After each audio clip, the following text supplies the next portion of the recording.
Hello, everybody, Hello. and welcome back to Voarcel.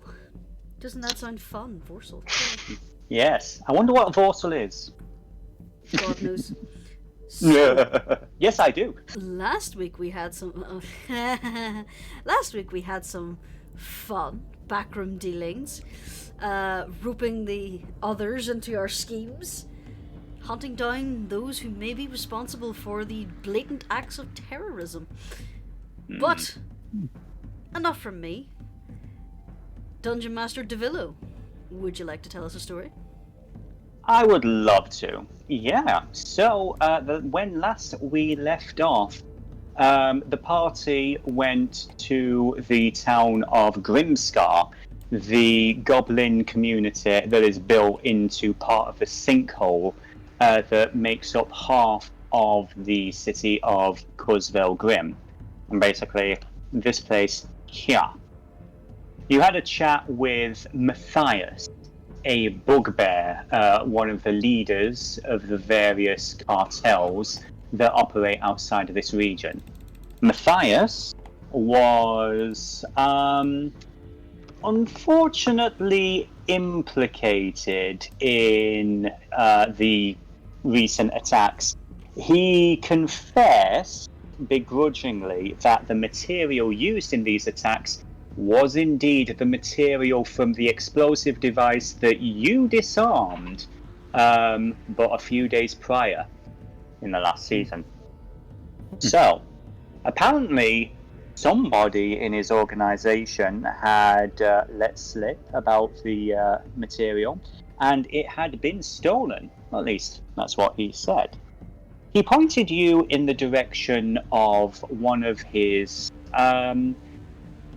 contemporaries, rivals, associates, a hobgoblin woman by the name of Natrix. And Natrix is a member of a rival cartel known as the Dredgers. Now, Matthias requested politely that you find out whatever you can about her operations over here, deep in the wilds, a small mining area that she's currently got going on. And if she were to happen to have an unfortunate accident, each of you would be given the sum of 1,000 gold pieces. Of course, were you to breathe a single word of this to anybody, I'm sure very bad things would happen. So, we will zoom ourselves in just a little bit, and we find ourselves in the town of Grimscar. So, Jurnis, our tiefling bard, Ang, the tabaxi monk, Graz, our goblin ranger, and I believe we had Skullface as well, our goblin gunsmith. You have just had your meeting with Matthias, and you are currently chilling out over here. You've just left his casino, the Broken Wing, and you were going to head back to your mother's tavern, the Silver Shield. Mm-hmm. Jesus, are we heading out during one of the headliner acts with that music?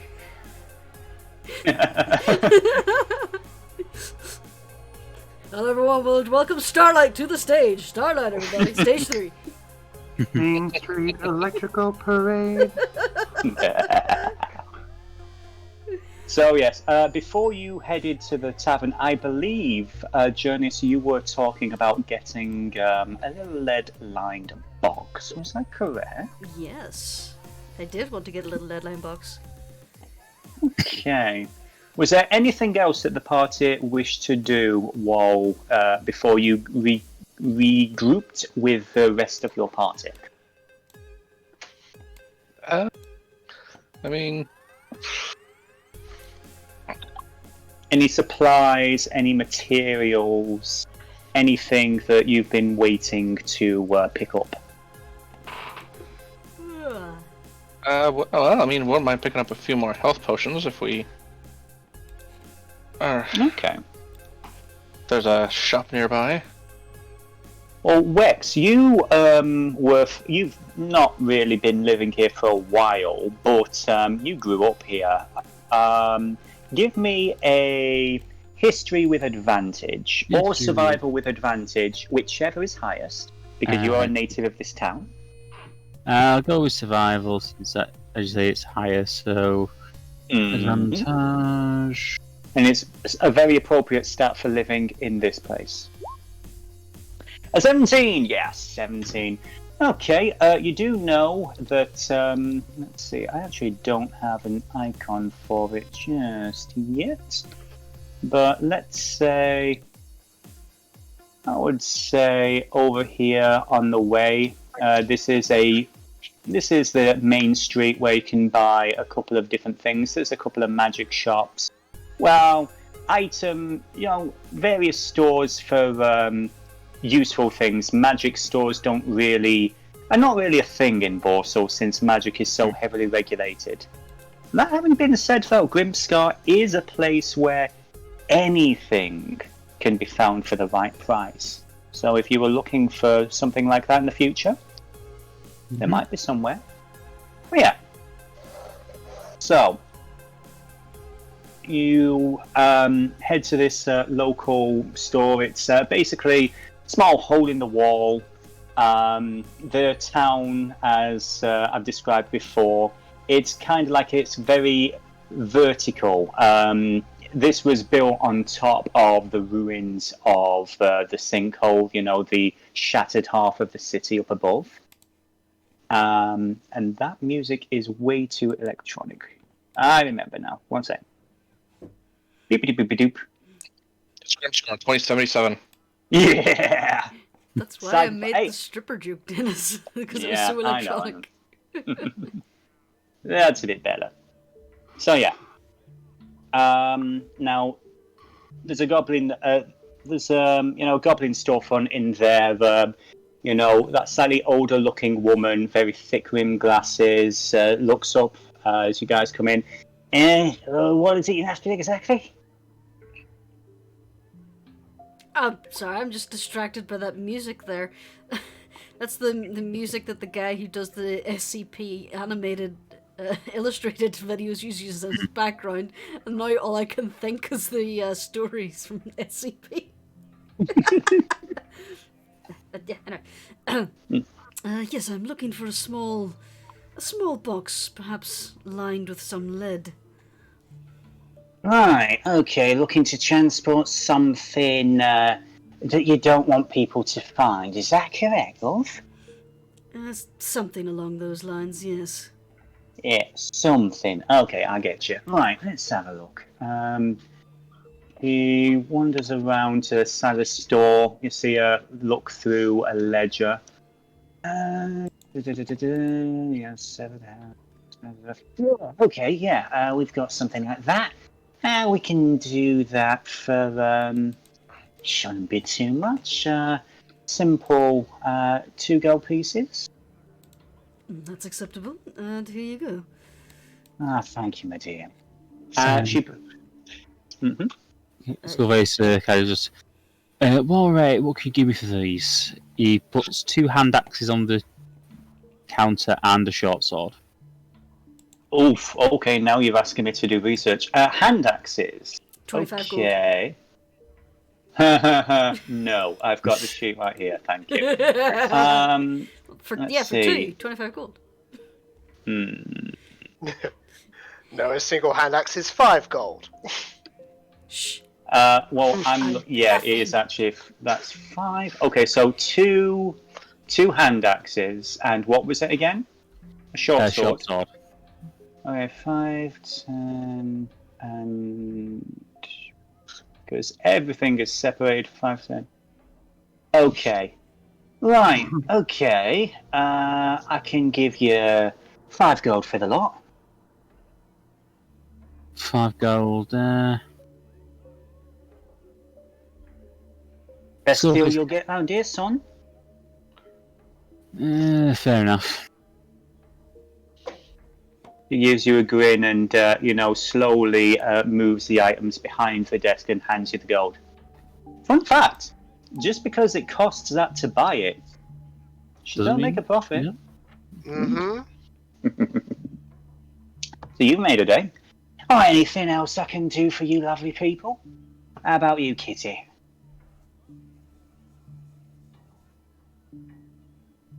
She looks to Ang.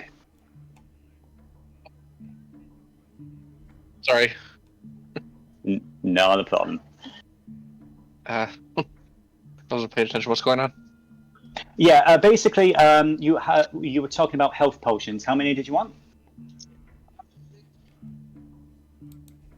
Just a moment. How many you got? Let me just check. Has a look around. Honestly, those are a little bit expensive. I mean, I'm not exactly a crafter. I get most of my stuff from Windfall down south, and they've been a little bit stingy recently.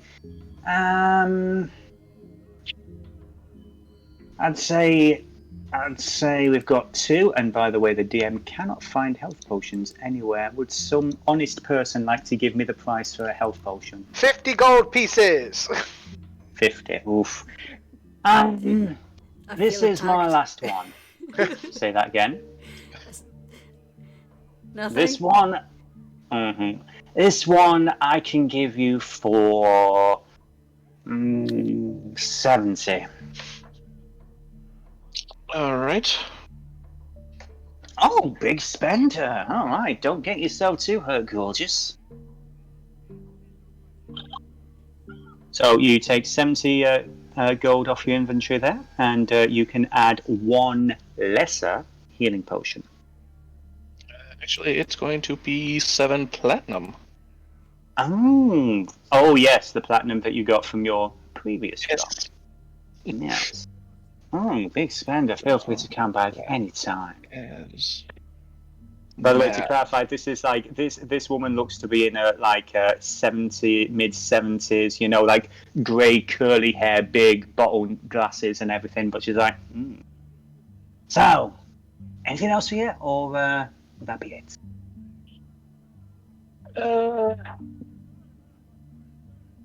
Let's see. This new sheet's throwing me off. I apologise, yeah. Okay. I have my darts.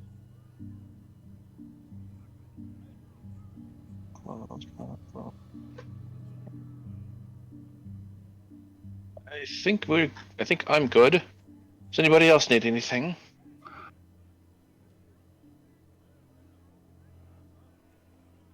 We'll assume that's a no. Alright, well, thank you all for coming. Angie's is always open. You all have yourself a lovely day, and thank you for your service. Thank you very much.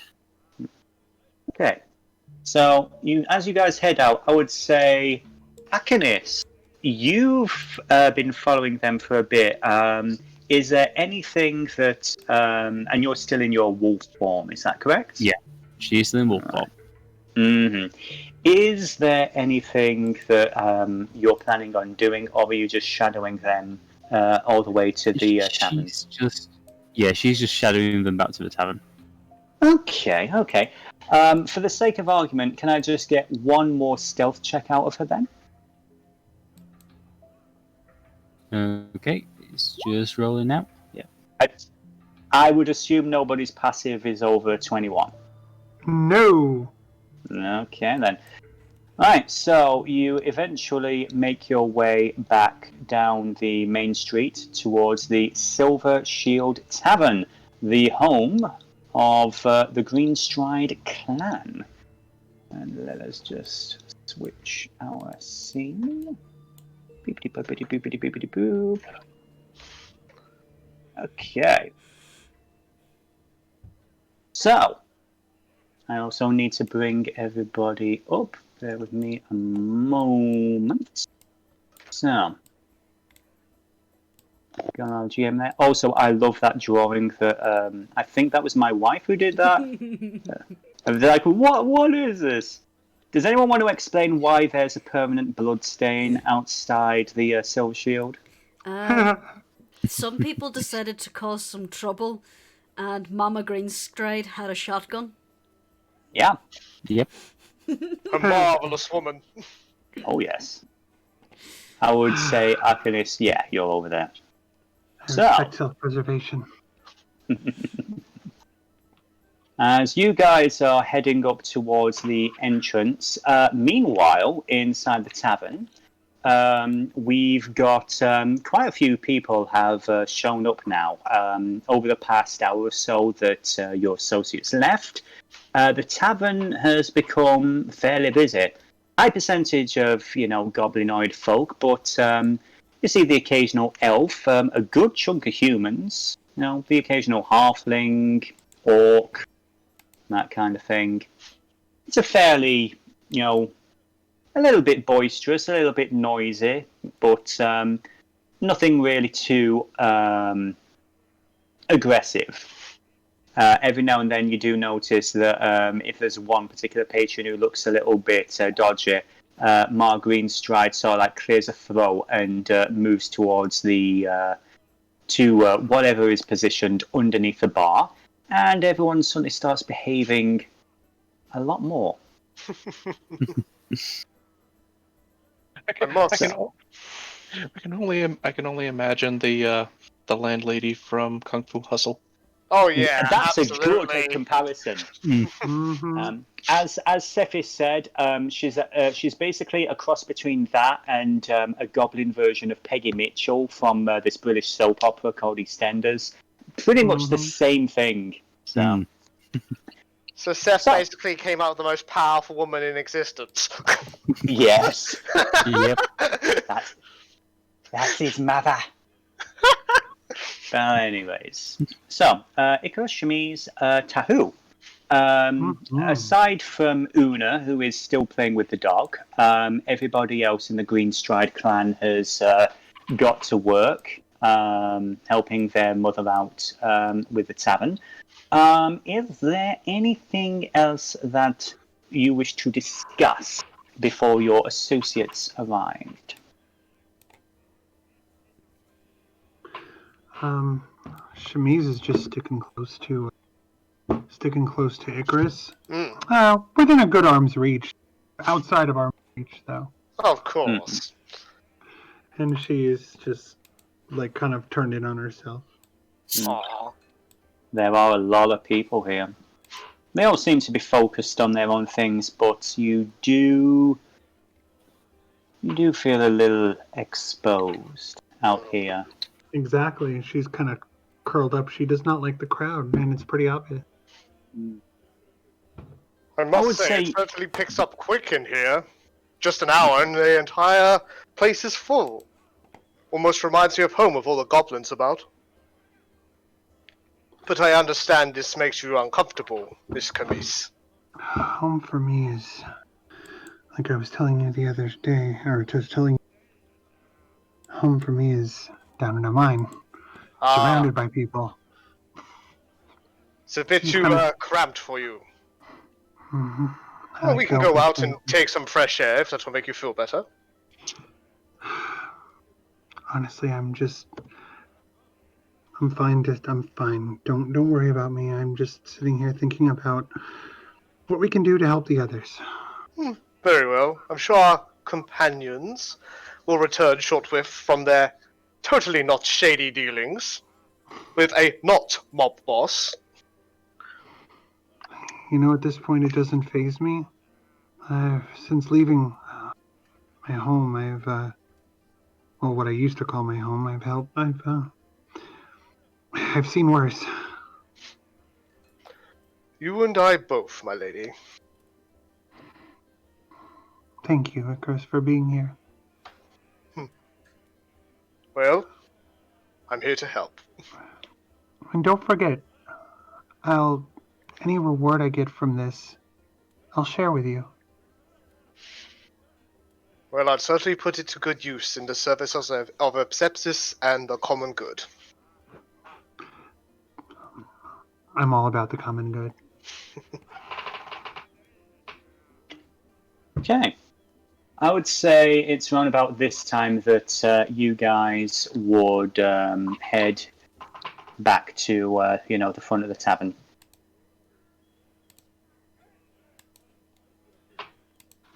Oh, I see your mother's got the bullet holes patched up. Probably had Vec do that. Well, adds a bit of character to the place.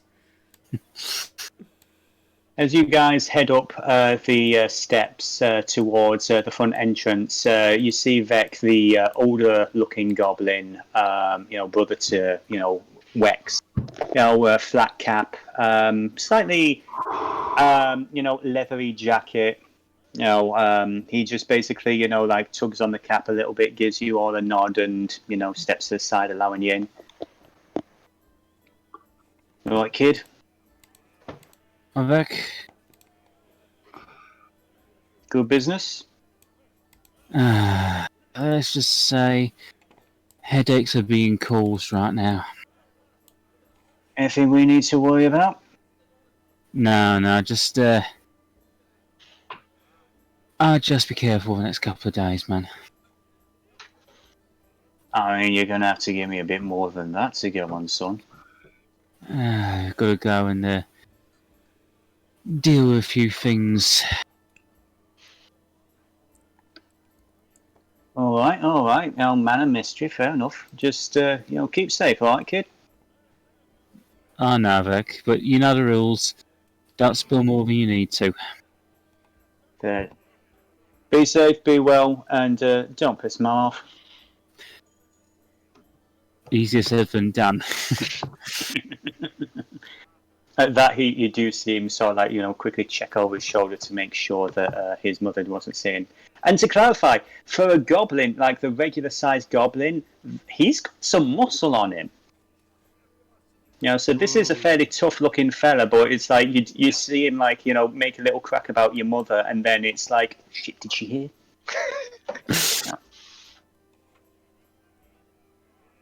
I'll tell you that Wex just gives you the smile and just walks in. Mm-hmm. Okay. So, you head in the tavern. As I say, it's fairly busy. Cheska is helping her mother behind the bar. Yaz is just chilling out in the corner, having a drink, a conversation between an orc and a elven woman at the bar. You don't really... It's been a while since you lived here, but you recognise one or two of the locals, like the same old faces, but nothing that really stands out as an issue.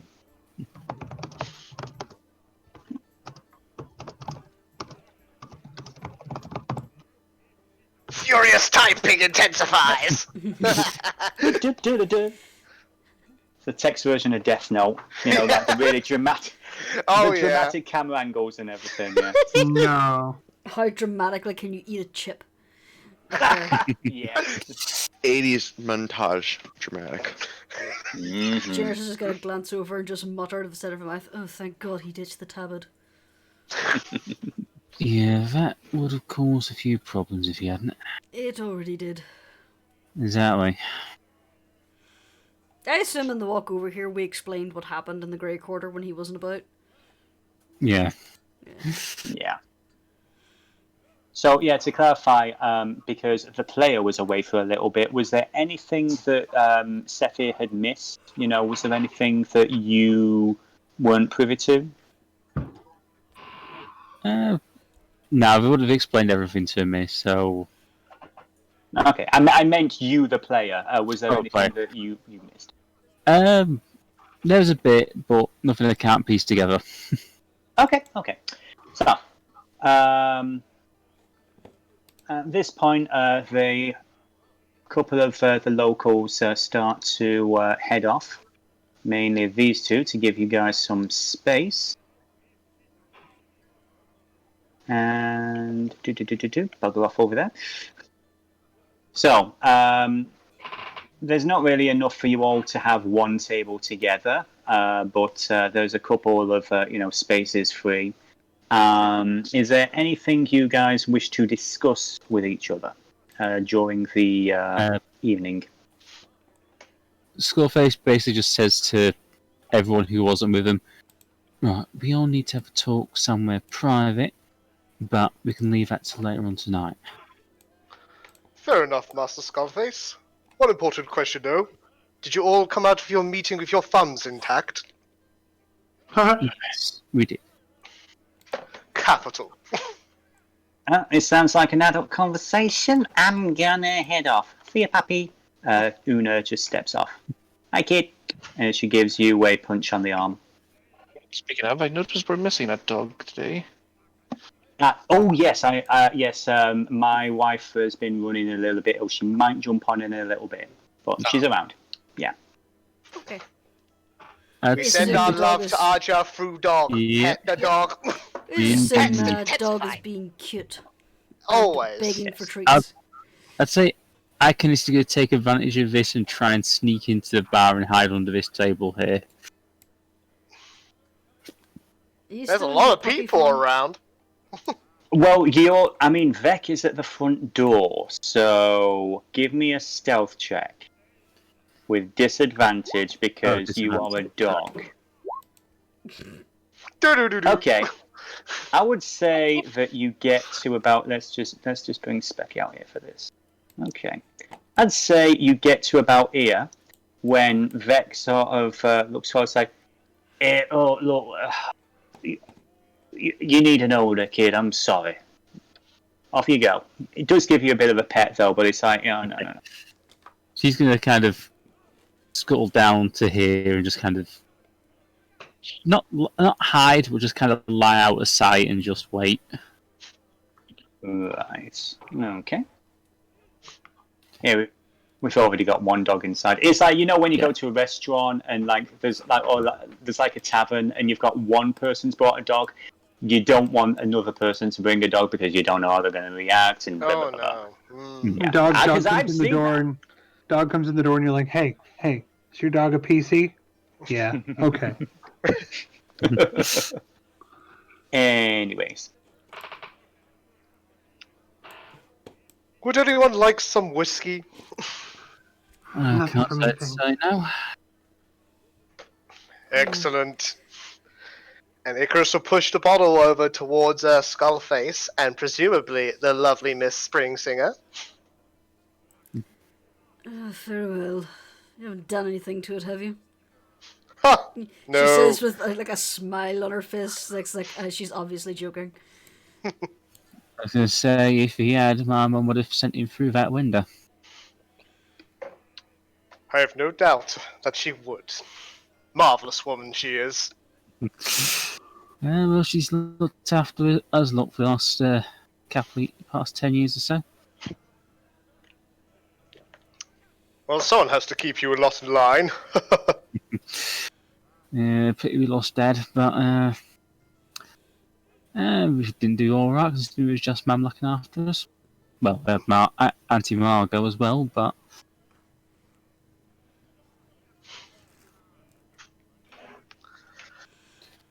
at that point, Skullface kind of just takes a sip of the whiskey. So, No need to be shy, man. Drink up.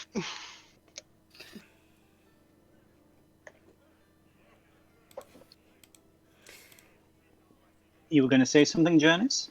I was going to talk about what we had about a potential job offer we had. Then I realized that Skullface said we'd do that in private, so she shuts her bake, drinks her whiskey. Okay. And that goes on for a little bit. I would say after a minute or two, it's the orc woman, after having a chat with Mark Greenstride, gets up on stage here and starts performing with the very loud lute. Okay. There we go. Oh god, it's the halfling! Not quite. Yeah, she's basically starts singing a bunch of fairly bawdy folk songs. Some of the lyrics have been changed to something a little more bawdy and lewd. A lot of the patrons seem to enjoy it. So the general atmosphere of the tavern seems to rise up a little bit. It's also one of those situations where you have to speak a little louder to hear each other. Also, you see more people coming over to this direction, making it a little easier for you to find one or two quieter corners of the tavern if you so desire.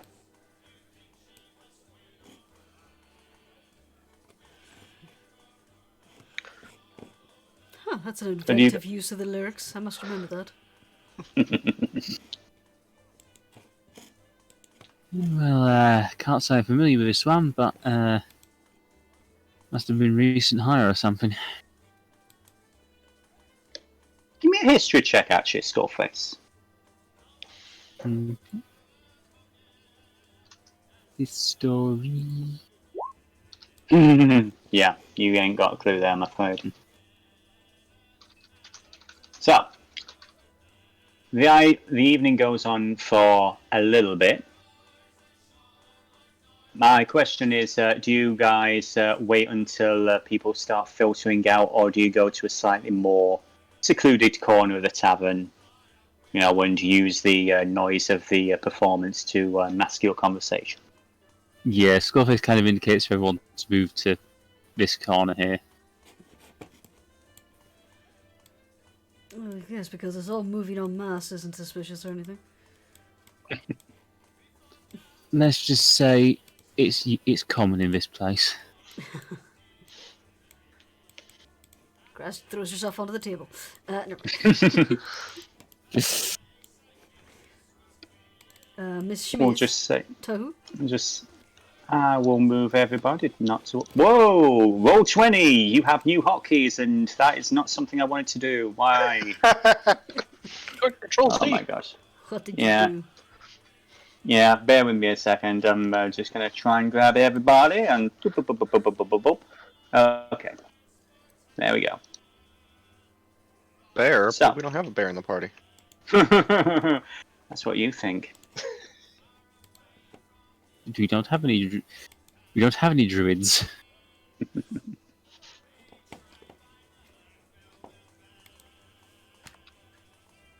So, you're in a slightly more secluded corner, aside from Yaz over here, who eventually moves, sort of gets the hint. She has one look at you and just rolls her eyes and says, "Yeah, subtle, Wex, real subtle." And she just goes over here to chat with Una.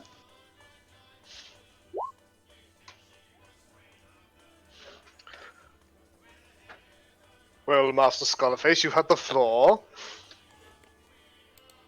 Right. Now, as you know, we've come back from a high-level meeting of the executive variety with a certain individual. Who's absolutely not a mob boss. Let's just say everyone in this town works for the cartel. Now, he wants us to look into a certain operation that's going on, which may have links to what happened up in the Grim. You have my attention. Do go on.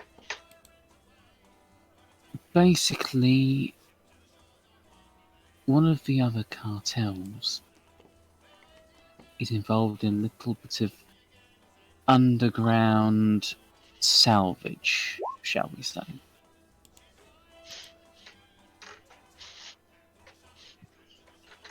Now, our friend believes that they may have been involved in providing material for the events that unfolded. The explosives specifically, I presume. Yes, the explosives specifically. Now, word of advice, we're trying to keep this on the QT, so you'll have to work with the innuendo, know what I mean? As in, don't use the E word. Or Right. probably the B word. Or the E word. exactly, Grass. Because the last thing people around here need to know is that there was a fucking massive bomb that nearly blew the place to hell. Yes, that was a rather stressful incident, wasn't it? Considering I was one of them to fucking defuse it. But I'm digressing. To be fair, it wasn't exactly you that diffused it. It was. Never mind. Graz looks like she's about to remind you that it was actually Sister Dorrit who did it, and then she glances over to Icarus, and it's like, yeah, probably not a good idea to mention her. Well, yeah, basically Skullface starts running down, being careful not to name names or specific organisations or materials, what they need to do. So basically, we're going to take a look at this little operation, which I believe Miss Chemise is familiar with. Oh, fuck off! I lost some of the stuff there because of my headset. Yeah. Can you repeat No. what you were saying about Chemise? Sorry, I This thought is- I was muted. I just got my work schedule. I'm working at No, you were 6 tomorrow. you were fine, Jurnis. It was I had my headset off Yeah. for a minute. Skullface basically just alludes to Chemise that what they're doing involves mining.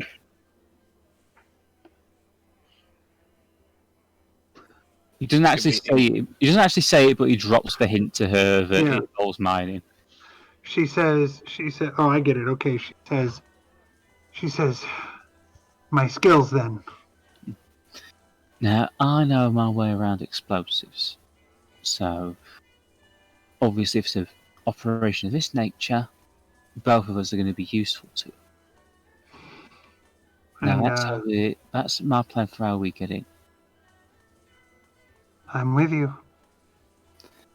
Also, lest we forget, he did kind of, offer as an alternative where it's like, if we're not actually mine staff, we could kind of be, pest control. They've got a lot of problems with kobolds down there, so, they're looking for people to correct the problem. Ah. But I'd rather do this. I'm not saying we do that, I but know, I'm just saying that's an in. Asking the DM a question real quick about that, because I might need to do an immediate response. Yes, of course. You do. Actually, that's a fair question. Given where you live, Yeah, exactly. not many kobolds out in the desert. Yeah, exactly. yeah. So have I Yeah. ever heard of them? You might have encountered the. Give me a history check. So give me a history check. Okay. Yeah, That's, this is a major. yeah. If I can get my character sheet up. Yeah. Where is my character sheet? It's not here. Why is my character sheet missing? Oh, that's weird. It is going to be under. Let's see. In the compendium, it is under characters. Yeah. And it is There I am. Chemise Mill. I found Yeah, there you are. myself. Sorry. History. Yeah, you ain't. You've What's a never seen a kobold? kobold. Yeah, what is a kobold? Kobolds. Can you eat it? What are those? Basically, they're like little dragon men. There's no such thing as dragons. Yeah, basically like little lizard Yeah. men. Lies. Then and they live underground? Actually, Dennis, here's a question. If dragons Yes. do not exist, that's fair enough. They don't exist. We know that as fact. But do kobolds still think they're dragons? Like, are they That's that a- delusional? That's a very good question. You wouldn't know because, well, given Jabal Harian being a mountain kingdom, I would say you would have encountered kobolds on occasion, but there is kind of an issue with goblins and kobolds. They kind of don't get on Yeah. universally. And given the fact that the Mountain Kingdoms are mainly goblin run, the only real experience you have with kobolds is, clearing them out, Shooting them out. chewing them out gently but firmly. Yes. Why don't we try the first plan first? I don't really feel like more death at this moment. Yeah, I for one would rather not have to go in there guns blazing. In my case, I would say as well, Wex, since you're a resident, I wouldn't say you even need to make a roll for this. You do know that originally Grimscar was supposed to be a kobold settlement. When the dust kind of settled and a lot of the atrocities and the creatures from the Underdark were thrown back, they were trying to rebuild and repopulate the sinkhole, and it was the kobolds who were given the job of doing that. However, about early on into the process, the first cartels started to show up, and the goblins kind of bought the contract from under the kobolds, and they kind of own the town now, while the kobolds did all the work. So there is a genuine animosity there in this region. Yeah, thing is, kobolds and goblins don't really get on around here. As you're talking about this, Chemise looks away, looks around the bar, and then suddenly she gets a little start, like she got a jolt of static electricity, and then she calms back down. I, for one, don't want to antagonize them. Right, antagonize them. No, let's avoid antagonizing anyone. Well, Oh, but darling, needless when to do I say, ever do that? but needless to say, if this individual involved is responsible for what happening with Grim, it will be on our heads to inhume her.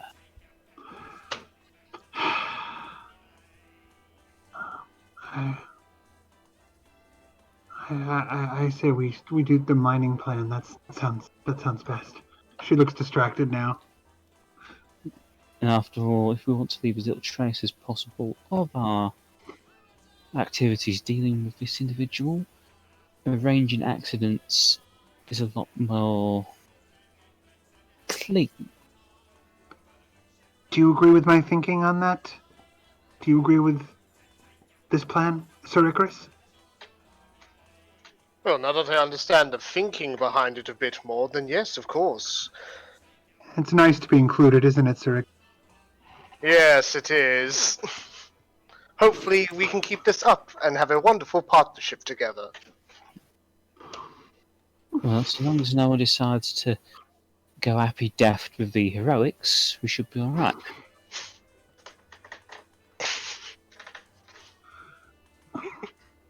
Chemise looks like she wants to say something back, but doesn't. She goes, seriously, we fuck this up, we could have half of the cartels after us. That's if we're lucky. Exactly.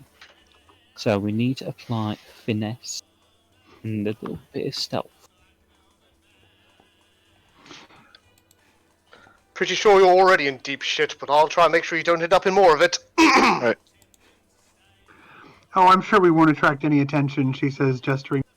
Tahu perks up when you use the word Is stealth. is Icarus still in his gear? Did he change yet? Yeah, he's still in his, roach armor. The only thing that's changed is his sepsis tabard, Yeah. which is tucked away in his inventory. Yes. Well, what was Tahu going to say? Perks up at the sound of stealth. But yeah, like I said, softly in this case. I would say it's at that point where you notice this bugbear over here start to dance on the table, and your mother leaps over, trying to pull him down. It is getting pretty rowdy over there. Drink some Yeah. Chemise looks uncomfortable. Right, excuse me, I must assist. No, Icrius. No, Too late. Let him. This would be hilarious. Just watch. Okay. Why? Okay. Want to help Okay. Marguerite Stiles pull this guy down off one of her fine tables? Alrighty then.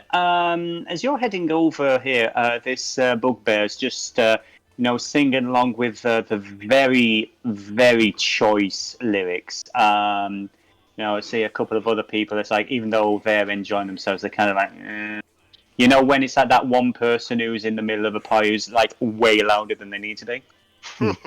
And you see her. It looks like she picks up this chair here, and it looks like she's about to hit him from behind. What are you doing to him? You know what? Let's go hardcore with this. Yeah, why not? For fun. Sure. Command word drop.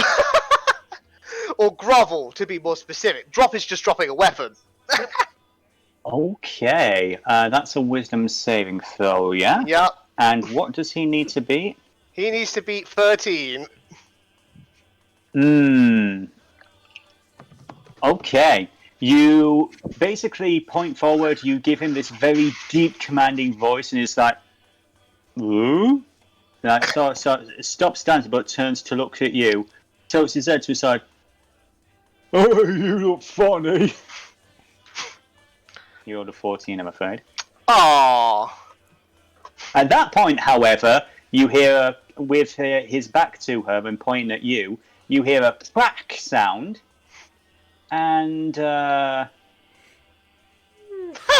he goes down through the table, unfortunately, so the whole table is kind of As that D6. happens, Wex just counts 3, 2, 1.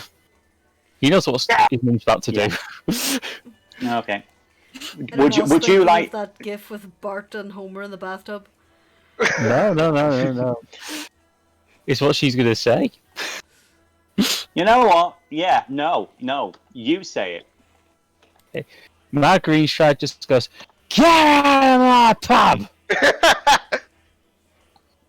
Yeet.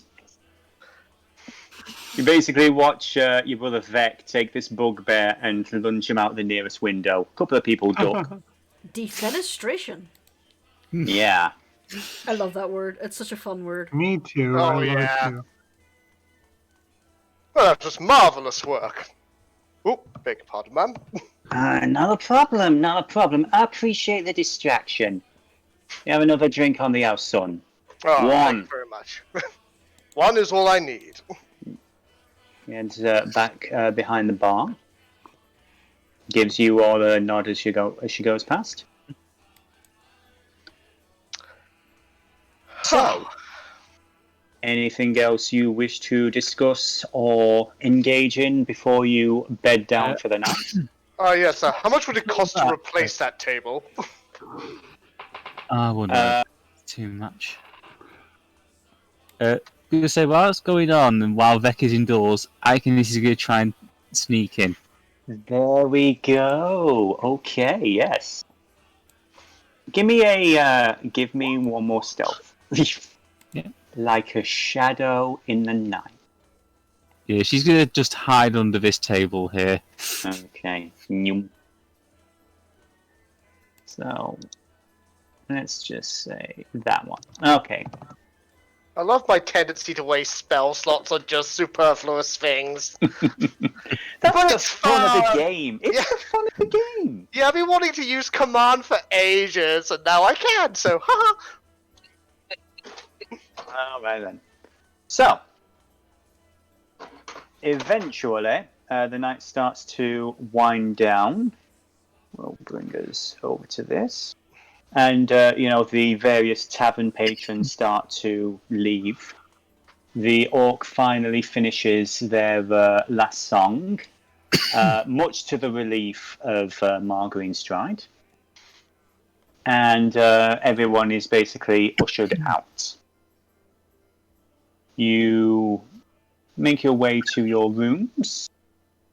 And That is the wrong one. And I assume once again Chemise is staying with Sir Icarus. Is that your will, my lady? Ever since the other night, I don't want to. Well, since before that, even. Thank you. Anything to make you feel safe. You do. You do.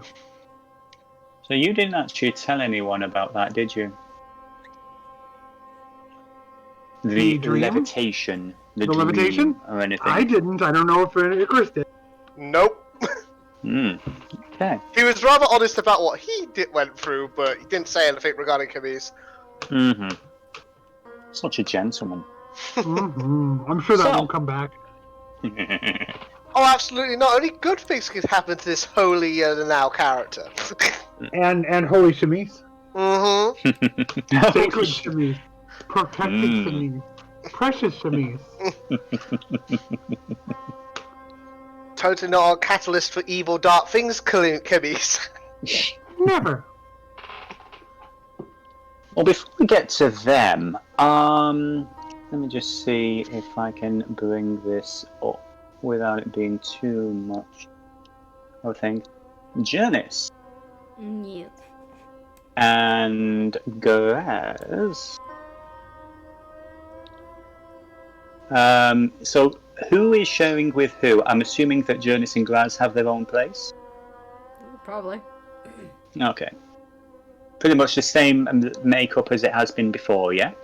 Yep. So, Ang, Tahu. Well, let's just say actually, I would say we've got 3 rooms available. Because of the number of people here, we've got. Would Tahu, Ang, and the dog have one room? Probably. Sure. Okay. Then you've got Chemise and Icarus. And then that's Graz. Well, where's Skullface sleeping? He goes for his old room. It's kind of been kept as like a spare room, so. I would say, no offense to you as a son, but you do have to clamber over a bunch of boxes, brooms, various barrels and everything. It is basically a storeroom now. Yeah. We've all been there when we visit the parents, and it's like, well, oh, okay, yeah, there's a train set here now. Great. Yep.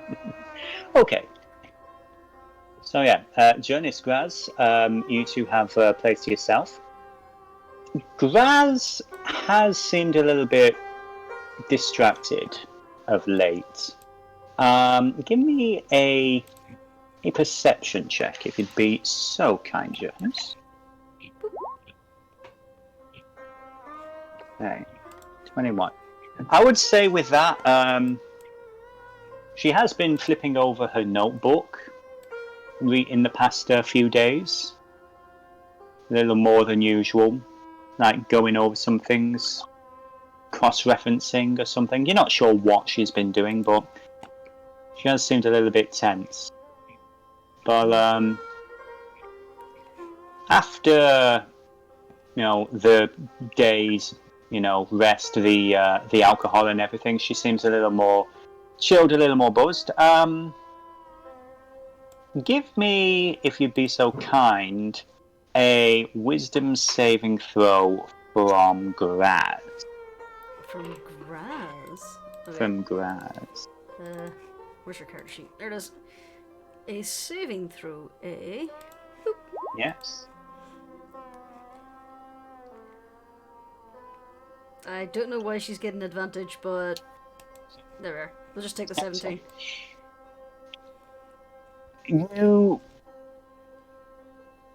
She thinks to herself for a moment, and she's like, "Yeah, no, we really do have to have this conversation, don't we?"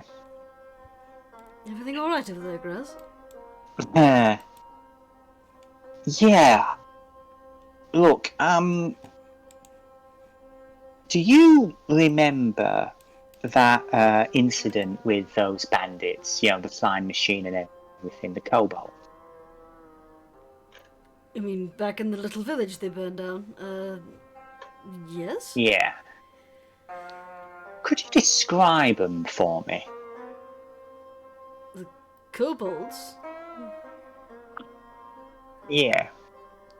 She's Little, got a very intense look on her face. little lizard men. About the size of the blueberry and yourself. Mm-hmm. Nothing that stood out as unusual. Other than the fact that they seemed organized and were following orders from a bigger lizard? Yeah, can you describe that person again for me? Now here's the thing, does Jurnis remember what that person looks like? You cannot. You think of the details, and you remember the weird metallic armor. There was like almost like an artificer air about them. They were like, valves and, like a very steampunk-esque vibe to them.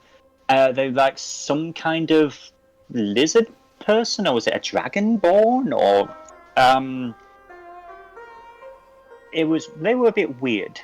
You hadn't really seen someone like that before, but when it comes to the actual details, it does get a bit difficult to focus. Give me a history check with disadvantage, please. History with disadvantage? Yeah. 14. Yeah, that's about all you can really make out. It's like you try to hold on to the details, and it's like there is the shape of something there, and you're about to say it's on the tip of your tongue, and it just slips again. Hard. It's weird. Jurnis does And that after a thing where moment- she opens her mouth to talk and holds her finger up and it's like, wait, and then just looks confused and looks away for half a second. Mm-hmm. I'm not entirely sure I can. Yeah. It's just you said something the last time you met them. Do you remember the thing that they were flying on? The weird airship contraption? Yeah. She hands you a blank page in a notebook and asks you to draw it. Can Jurnis draw it? Give me a wisdom saving throw with disadvantage. Oh no, we'll keep it with history with disadvantage. History with disadvantage, okay. Mm-hmm. History. I love this art. Yeah. It's like you like, oh, I know exactly what it looked like. And it's like your pen just hovers over the paper and it's a complete blue screen, and you're like, yeah, no, it was. There's nothing there. You can't. Outside, everyone just hears like boom. I'm pretty sure I had a mental image of it a second ago, but now that I try to think about it, I can't remember. Yeah. I've not been all over the continent or anything like you have, so I don't really have much of a frame of reference for this kind of thing, but when, like, spellcasters, the Siren Charter and all those assholes, do you know of any kind of magic that can affect the memory?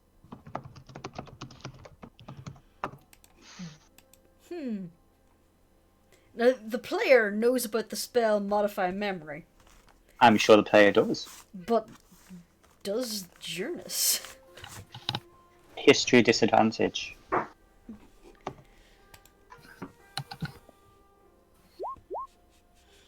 Nine. You're a bard, you've travelled around, but you've you've encountered stories of people who were a bit forgetful. They'd claim something one minute and then the next day it's like, no, sorry, I was drinking, or nah, that's silly. And you thought nothing of it. In regards to any kind of spell or ability that can, modify people's brains, that's a little bit far-fetched.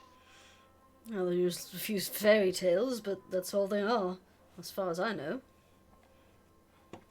Well, speaking of fairy tales, you do remember Miss Courtesy was saying the other day she spoke to an actual fae. And back in the day, you guys were dealing with shape-shifting werejackals. And I can do this. Graz snaps her fingers and suddenly she's a halfling woman. Yeah, Magic's a thing. Oh, thank you. Yeah, green's more my colour, isn't it? Snaps her fingers and she pops back. Too many buttons. Yes, magic is a thing.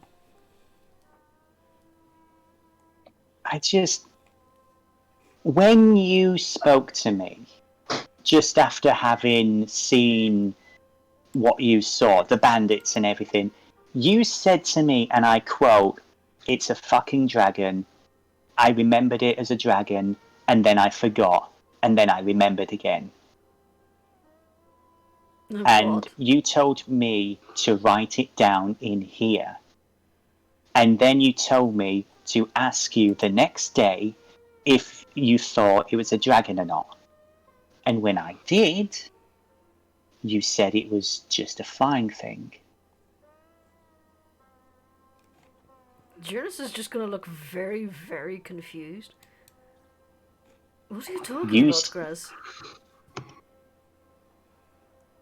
After the Fabrida job, that conversation we had, you stayed out all night, you met up with the bandits, and the moment you got back to me, you said it was a fucking dragon. And that you remembered it being a dragon the last time.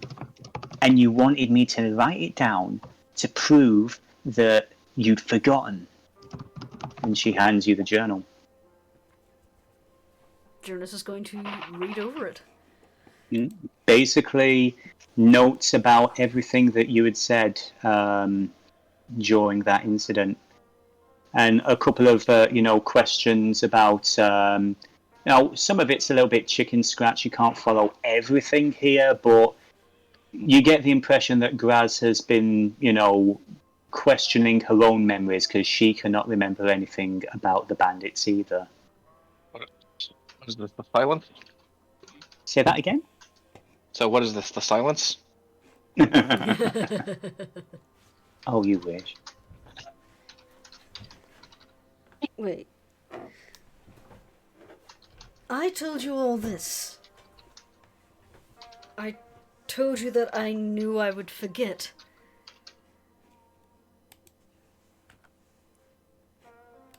And Scary, I did. innit?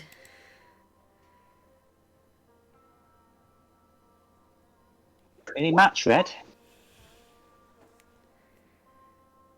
Graz takes the notebook back and then she just starts furiously writing in it again. You look over her shoulder? Sure. Okay. Basically, it's a small set of notes, words to the effect of, "Oh shit, it's real, she doesn't remember, okay, shit.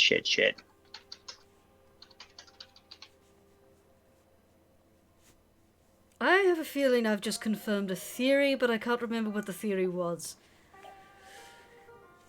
This is very disconcerting. Wait, Let me just put it to you this way, Red. I'm glad you got that flipping lead box.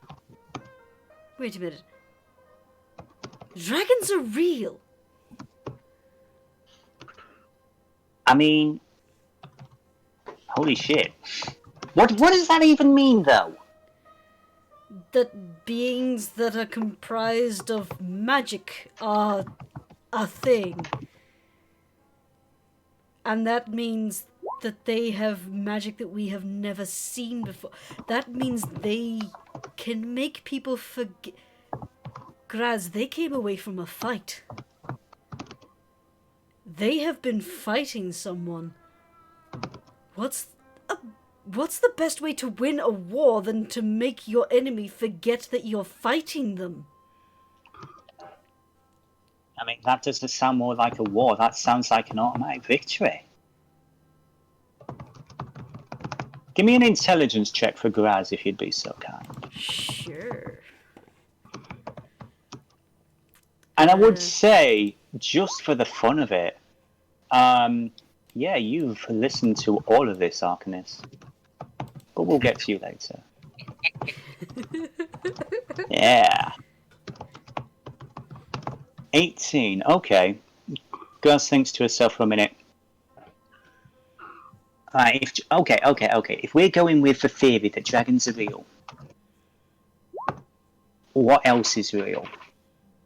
If they can just do that, why not just take over? Unless there's something else as bad as they are. Perhaps they don't have the numbers yet. Perhaps they don't have the power. Perhaps making people forget about them is not their intention. Maybe it's a side effect that they're trying to get around. Maybe that's why they need the books. Did you get a chance to look through that book? Yes, I couldn't read it though. It wasn't a language I know. Do you think you could remember any of that? Well, funny, no pun intended.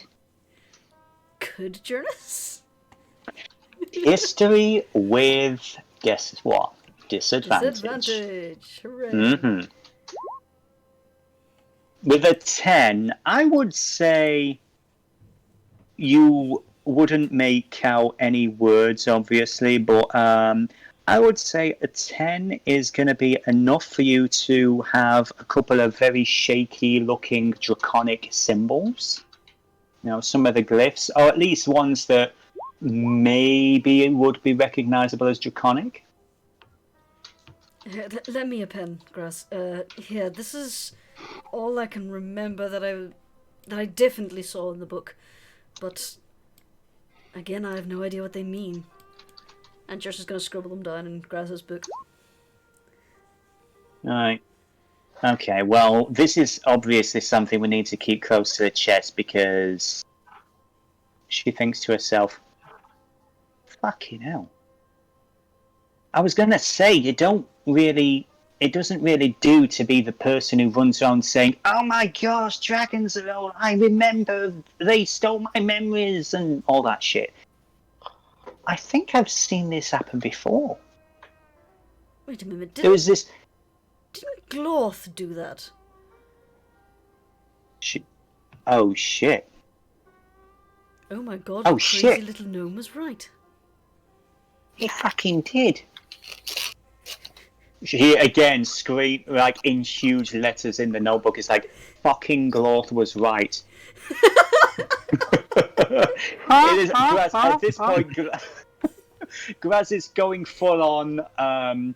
The gif with the dude with the wall full of string and tacks and everything. It's like, that's kind of how Graz is looking. Ray photoshopped in. Yeah. But yeah. So he was able to remember. Do you think that was because he was already insane? I mean, it's possible. I mean, let's be honest, anything's possible with Devillo. They're a little bit unusual to begin with. I recall glances over. I'm gonna assume there's just like some little contraption from the last time he was here. That's a fair point, because you guys did stay here the one night. I would say in one corner there does seem to be like it could be a half-completed mousetrap or something, or the beginnings of a flamethrower, or a catapult. You get the feeling that nobody has wanted to really touch it for fear of it might explode or attack someone. It just gives off that energy of, yep, no, you stay in the corner. You, whatever the fuck you are, you're good. It almost looks like the thing whacks through at people to blow them up. Anyway, I'm not touching it. So, this is a terrifying thing to know. Not only do we now know this is a thing, because, oh my god, this is a thing, but no one will ever believe us. Exactly. So we really need to play this one close to the chest, Red. And they are going to be attempting to keep an eye on me. Where's that box I bought? Yeah. Orb in the box. Chris, so to clarify for the DM, you had this entire conversation while the orb was not in a lead-lined box. Are you sure? I put it in the lead-lined box as soon as I bought it. Okay. I just I'm gonna did be that for kind. comedic effect. I'm gonna be kind and say okay. Because I did say I put the ball in it after I picked it. Yeah, you actually did. You actually did in the last episode. Okay. Right. You know, whenever Dennis says, "Oh, I'll be kind," it's only because he knows that he can be meaner later. True. You know me Oh yeah, he has so he has a bunch of little weighted shits and like a scale. Oh yeah. Yes, you do. But You yeah. know me so well, guys. But yeah, Vaz just notes to herself. So that orb does not come out of that box. Oh, I ain't touching that fucking thing. But anyway, here's the thing. My suggestion, next step, is we need to find someone who can read this. I mean, well, obviously not read this, but knows what this is. Because, unless I'm mistaken, you remember our new freshly undead lady friend? Which one? We know a few. Yeah, okay, that's fair. You know, the tiefling. Ah, the Brider. yes. Yes, for Brider. Well, there was a dude there that was trying to buy a green book.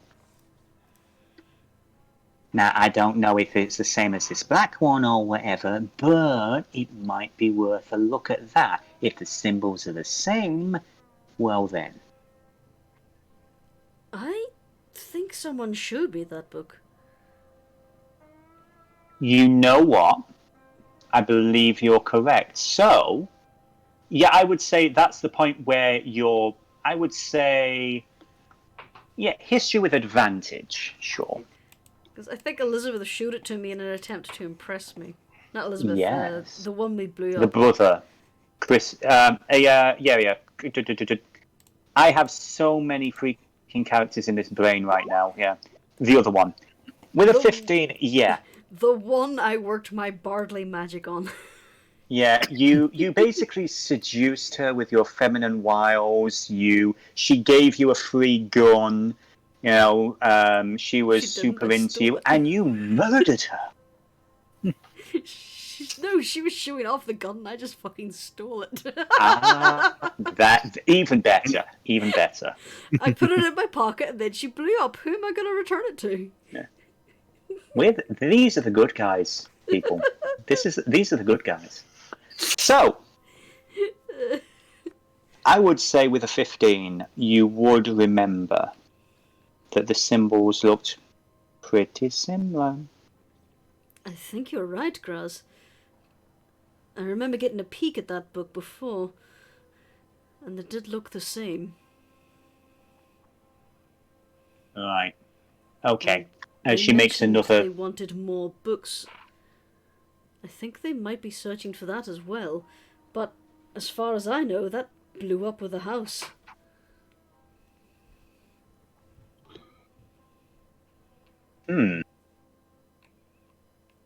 Interesting. Okay. Graz basically makes a couple more notes. It's Go on. still there. Well, again, I think we need to keep this close to the chest, and she taps the notebook this close to this chest. Because if we go to sleep and then at least we've got this. But we don't tell anybody else about this until we've got some solid proof, because they're going to think we're a bunch of nutters. Yeah, more so than usual, yes. You're right. I'm the paragon of sanity. What are you talking about? I mean, look at me. I still can't believe I forgot that, to be honest. And I'm slightly it's impressed with worrying. myself that I asked you to try to remember. Well, you've got a good taste in companions. What can I say? Yeah. Josh is going to give her just like the little shove, yes. But yeah, I wanted to bring that up while we had a moment. It's something I've been worried about for a little bit, but we've not really had the time for one-on-one with all the comings and goings, Yeah, that's true. We really need to think about this. Obviously, we've got other shit to deal with. The whole city almost being blown up again, and like all the cartels basically owners now. And now this. Do they really own us? It's not like if we don't do this job, they're going to do it. Wait, no, never mind. It's Matthias. Yeah, as someone who actually has worked with this particular cartel, yeah. So, I don't know about you. I know, not to get into it too much, I know there was a specific reason you wanted to come to this city. And I like Wex. Kit is fine. Ang's pretty chill. And new people, I mean, say what you want about his religion, but I think Icrius isn't a complete nutter. And the dog's nice, if greedy. It pains me to admit you might be right about Icarus. Yeah. But it might be a good idea to make plans to leave. Cut and run, you mean? Yeah. I mean, look, you're the one who has a special reason for being here, and I don't want to shit on your parade or anything, Red, I really don't. But the way we're going, all I'm saying is we might need to be a little more careful about the debts that we're accruing. You do have a valid point there. Regardless, if we do this job, then Matthias will owe us a favour, and it's better to get out of here on that. Besides, I'm pretty sure that you'll want to get a little bit of revenge for all that trouble caused around here. Oh yeah, definitely. I'm sure he wants to clear his name and everything, and the fact that we're basically killing his enemy for him, that's all gravy. That's how it works. You solve one problem and get as much benefit as you can out of it. True. Well, the next time we're back up top, I'll see about trying to find this man. Where's my notes? Very quickly. Dr. Eli... Ithal? Dr. Ithal? Is that it? Ithal, yeah. Ithal. The next time I'm back up top, I'll try and track him down. As far as I know, he's still about. Which, then again, I have been warned against his methods. Oh? By who? You know what, it's not important right now. It's just someone I'm not entirely sure I trust. So I'd rather hear things out for myself first. Fair enough. You always want the full picture before you make a life-changing decision, I guess. True. Yeah, anyway. We should probably get some sleep if we're going to start all these shenanigans tomorrow. Yeah. Sleep. He basically takes part of the remaining whiskey, has a drink, passes it over to you, and gets ready for sleep. Jurnis shall finish the whiskey and go to bed. Okay. So, while all that was going on, Icrius and Chemise, Yes. some Yeah. unusual activity going on in that bedroom. Mm-hmm. How Would you like to- unusual. For those who aren't reading the chat, would you like to summarize what's been going on there? Sure. Chemise was talking to Sir Icrius and said, "Thank you again, Sir Icrius. Having someone I can trust is helping me a lot." And as she said it, I'll go ahead, Icrius, and you can reply. Sure. Yeah, Icarus is just wandering about the room, swinging a censer back and forth as it was issuing forth heady incense. And he basically just replied, "Think nothing of it, Miss Chemise. It's my duty to guide and protect those in need." You're my protector. I won't forget that. And Chemise blows into her hand, and sparkling sand coalesces into a brief flickering illusion of a vague, like an outline, a starry outline of a bird taking flight. And she says, "You're my protector. I won't forget that," she says, and then she closes her eyes and lies down. Mm-hmm. And Icarus then watched the illusion for a few moments before turning to the sleeping form of Chemise. And he just says, "Sleep well, Miss Chemise." And he's And then- actually genuinely touched by the gesture, despite himself. And Chemise says, "Oh, thank you, Chemise."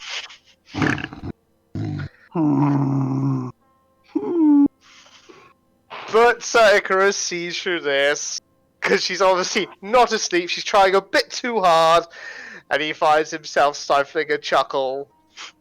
And he says, "No need to put on the act. I know that sleep doesn't always come easy. Just relax and it'll come in time." Thank you, Sir Icarus. And he does basically while away a couple hours reading prayers in Celestial. I think it's Okay. basically their night. Okay. Tahu, Ang, is there anything you guys are doing in your room?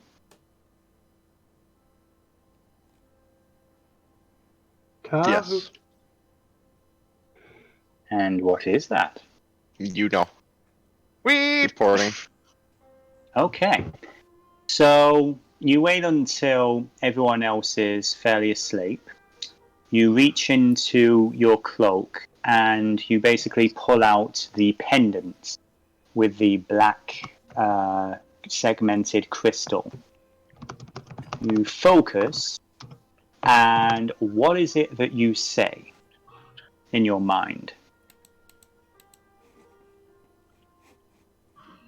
I don't know exactly what 25 words I would say, Mm, but effectively, I would summarize in 25 words mhm. what the group and Jurnis's particular plans are. Okay. So Going you forward. mention that you're in Grimscar, you mention that you're investigating the bombing. Do you mention Natrix by name? No, I because would, if I No, didn't hear the name, then no. no, the name was not Okay. mentioned. Skullface was very careful Yeah. not to mention any names. I particularly was paying attention, so yeah, I didn't hear that name at all until just you mentioned it just now. So Okay. no, okay. I did not mention that name at all. Okay. I would okay. mention secret meeting, not include. Okay then. Did you? And you mentioned the mine. Now, did Skullface mention where the mine is? No, he didn't even mention it was a mine. Okay. He You did rather mention Chemise's skill. Yeah. mentioned Chemise's area of expertise. And Chemise said mining. Yep. Yeah. Yeah, so Okay, it would so- be week 2. So she knows it's going to be a mine. Okay. After a minute or two, I would say about a good 60 seconds, and then you hear a response. Thank you. Interesting. Very interesting. There are very few mining operations permitted. Well, none are permitted. Keep in contact. Keep observing. I will be in touch. And that is pretty much it. Yep, that's pretty much it for me. Okay. So, I would say a couple of hours pass. Things get much darker and quiet. Face. Yep. Make me a wisdom saving throw, please. Okay. Wisdom save. An I'm 11. starting to think good night sleeps just don't exist in the Castle Grim area. Nope. It's almost like there's something really bad round here. What could it be? You have a fairly rough night. It's... Fortunately for you, you don't really remember much about it, but I would say you would wake up around about an hour earlier than you'd like, clutching your throat, finding it hard to breathe. You just had images of confinement, being trapped. Brr. But other than that, the details fade away. But before that, I assume Arcanis. Yeah. You wanted to do something. Yeah, she's sneaking into Jurnis and Graz's room. Okay.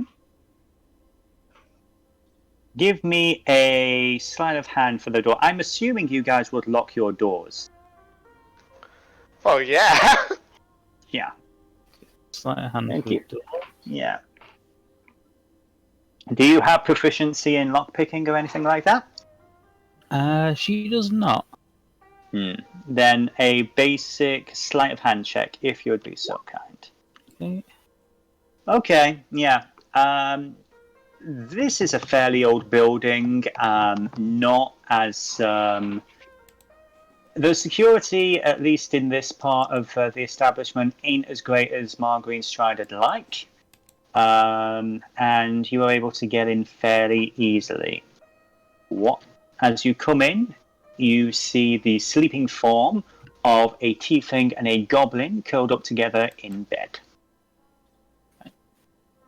She said Icrius heard their conversation before, so she's going to very carefully.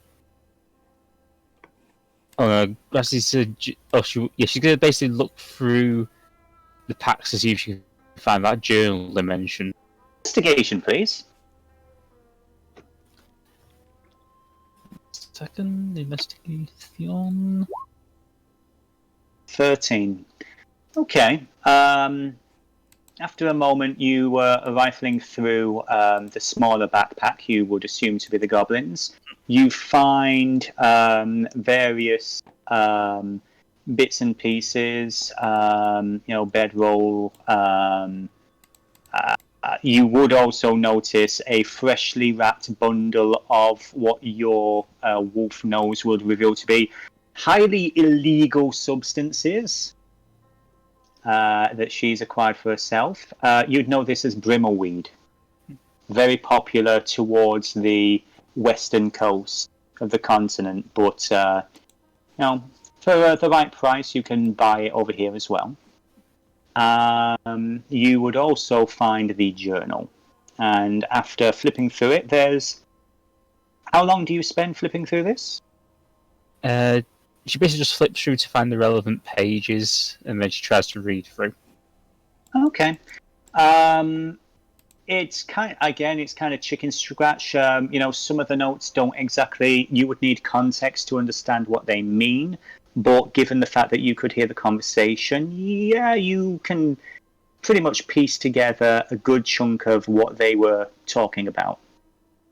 She's going to see the draconic symbols, take out a scrap of paper she's got and basically try and copy them down. Okay, do you speak Draconic? She does not. Okay, but you're basically copying those particular symbols. Okay, that is fine. Are you Are still you in copying wolf form? anything else? No, she's not in wolf form anymore. She's Oh, in okay. Alright. elf form. That'd be impressive if she was Yeah, in I a was wolf gonna form. So dexterous. Oh, just wait till you see what Dog can do. I'm just picturing the those like, you know, Triumph the Insult comic dog puppy hands, like reaching out and drawing with a little pen. That's Or what the I'm cat with picturing. hands. Yes. Okay. But aside from the draconic symbols, are you making any other kind of notes? No, that's the main thing she's concentrating on at the moment. Okay.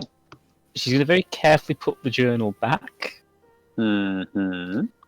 and she's going to basically climb onto the bed. Oh God. Okay. Give me a Jurnis, if you'd be so kind as to give me a perception with disadvantage for both Jurnis and Graz. Alright. Normally the roll way I stealth. rule this is usually your passive perception halved when you're sleeping. Oh, okay. Actually, yeah, that's fair enough. So the stealth is 14. What's the passive perception for Jurnis and Graz? Jurnis's halved is 6 and Graz's is... I don't know. It's a mystery. We'll go with the 6. Okay. It's based Yeah, off your wisdom, and her wisdom is 13, so she's not going to be higher than Jurnis. Yeah. Okay. There are now 3 women in this bed. Oh my. Not in the bed. Icrius is kind of sat on the bed, cross-legged, Okay. at the Are end you of it. waiting for them to wake up? No. She looks around for something like a stick or something. There is Graz's longbow. Yeah, she's kind of gently picks it up, sort of angles it properly, and gently pokes Jurnis. Not tonight. No. just bats away the longbow. She just basically keeps poking Jurnis. It's the thing, you're like pushing up the lip and all, and up the nose. Graz, what are you doing? You just gotta open her eyes.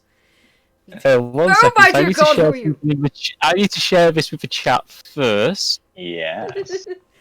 Yes. So Dennis can post this in the whoever can post this in the stream. Because this is what Jurnis sees when she opens her eye. Hi.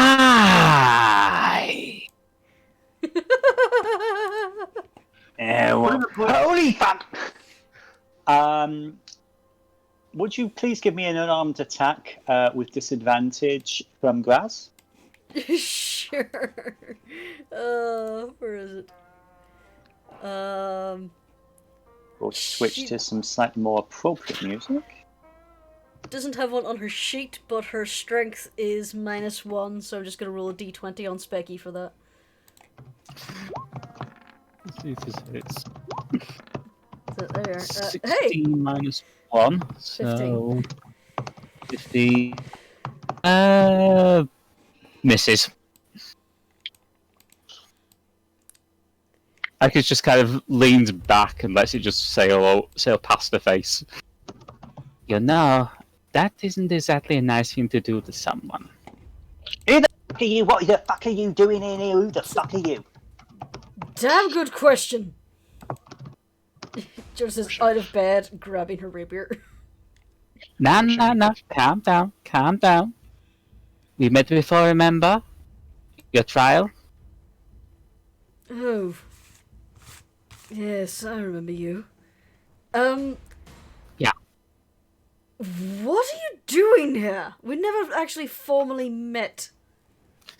Well, in Seems that a little bit of an case- inappropriate meeting time.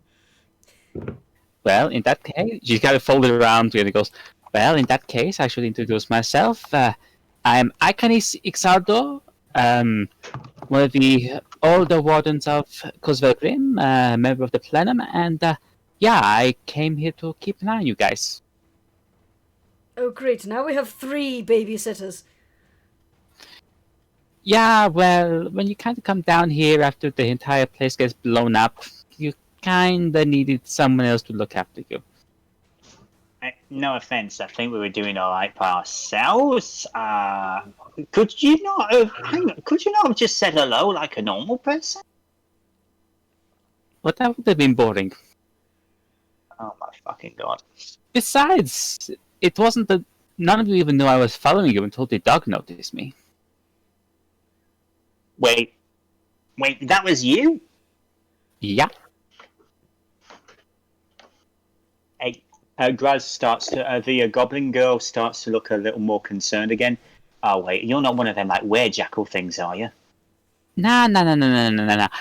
My people, they're called Lifari. We are descended from weird creatures, but we are not actually weird creatures ourselves. Wait, you're that mutt who got dragged out of the casino. Yeah. Yeah, very stealthy, I'm sure. Now, like I said, normally people don't tend to notice a white wolf kind of following people around like a stray dog, so I get a lot of I get around a lot of places without people noticing. Graz, do you think dog is a shapeshifter? Fucking hell, dog's a shapeshifter. It makes sense with the sword and everything. Oh my god.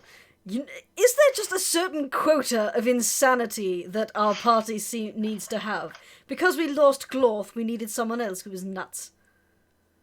I wouldn't exactly call myself nuts. More, how would the I believe Mr. Smythe once described it as eccentricity. Eccentricity is just crazy with money. I mean, yeah, Well, she's right there. Yeah, well, I'm 400 plus years old, so I had plenty of time to make some money, so I suppose, yeah. So what, you just intend to tag along? Well, it depends on if you think I could be of help in your current situation. I don't know much about what you're going to do while you're in Grimsgar, but your little problem with the lizards. Lizards? What are you on about? Well, obviously they overheard us no. talking about the kobolds down the mines. Oh, Oh, shit! no. Oh, sorry, G! Oh, God! Oh no! What's happened? Oh no! What happened? I moved my elbow just as she was jumping on the desk, and I swept her legs out from under her. She just fell off. I'm sorry. Oh no! She's okay. Oh, She's okay. poor kitty. She's fine. I managed to catch her. Mother, why do you betray me? Because in Cobra Kai, you don't need to sweep the leg. Anyway, back to serious moment. Yeah. Obviously, she must have overheard us talking about the kobolds down the mine downstairs. Actually, I kind of didn't manage to get in to hear that bit because the guy on the door kind of found me first. But I heard the second part of your conversation while you were both in here, like... Hey! What we say in here is private, miss. Just say that don't- Jurnis kind of pales a little bit. It's like, sorry, what? You know, big lizards, flying, rhymes with flagon. Oh, for fuck's sake. Graz just starts downing the rest of the bottle that she's got by the bed. Look, the last thing people in the city need is to be panicking over mythical creatures suddenly appearing out of nowhere and causing problems. So yeah, it's kind of in my best interest, in the city's interest, to help you out on this. Oh, goody. Just George is just like pinching the bridge of her nose and just kind of scowling into her fingers, just like, Graz, can you remember a time when when any of your plans worked? Because I don't think I can remember any of my plans working recently. Honestly, don't take this the wrong way, Red, but they did right up until the point I met you. Yeah, fuck you too. She hands you the bottle. Thank Well, you. look at it this way. The late professor wasn't your only friend in a high place.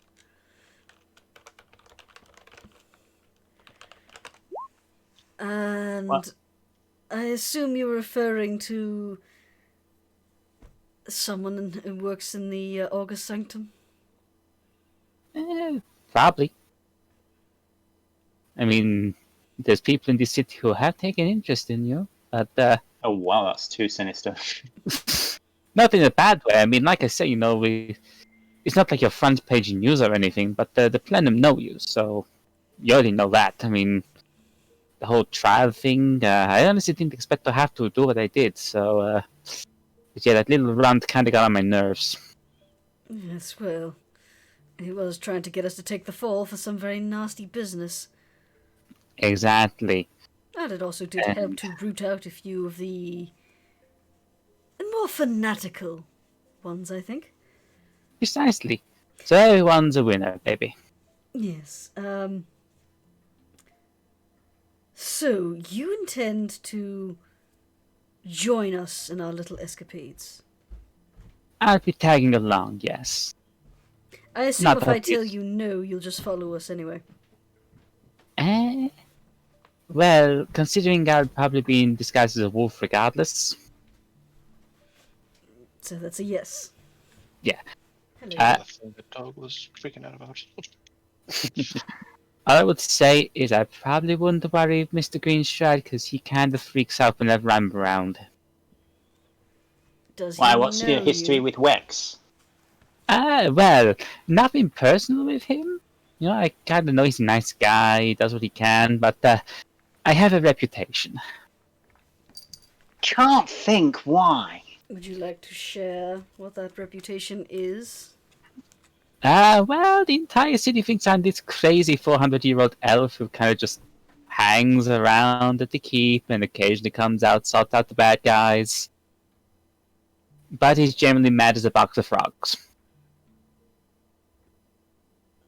Oh goodness, that doesn't sound like you at all. Yeah, well, just between you, me, and, well, the walls, I find the act is quite useful. I see. Yes. Jurnis recognizes performance when she sees it.